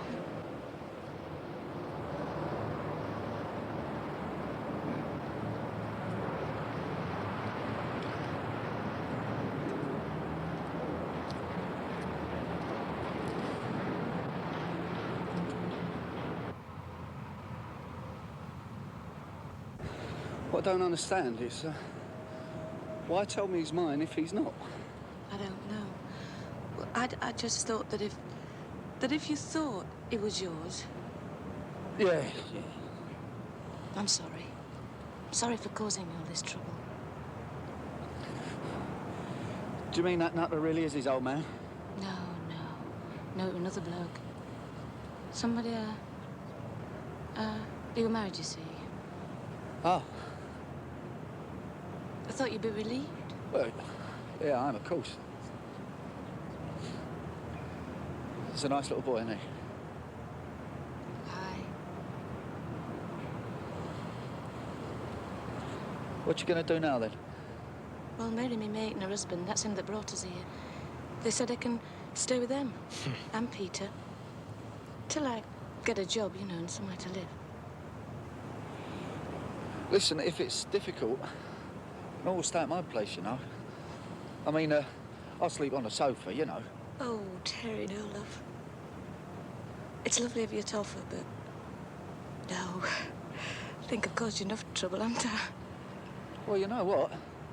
My mate Arthur, he's got friends who've got property. Flats and that. Maybe he could fix you up.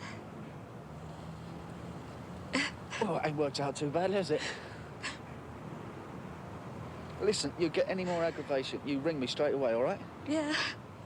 Yeah, I will. And if it's all right, maybe I could, well, maybe I could come and see you, see that you're all right, and maybe take Peter out, eh? Oh, why? Oh, I'd like that. Peter would have known, I'm sure. Well, I think I would as well.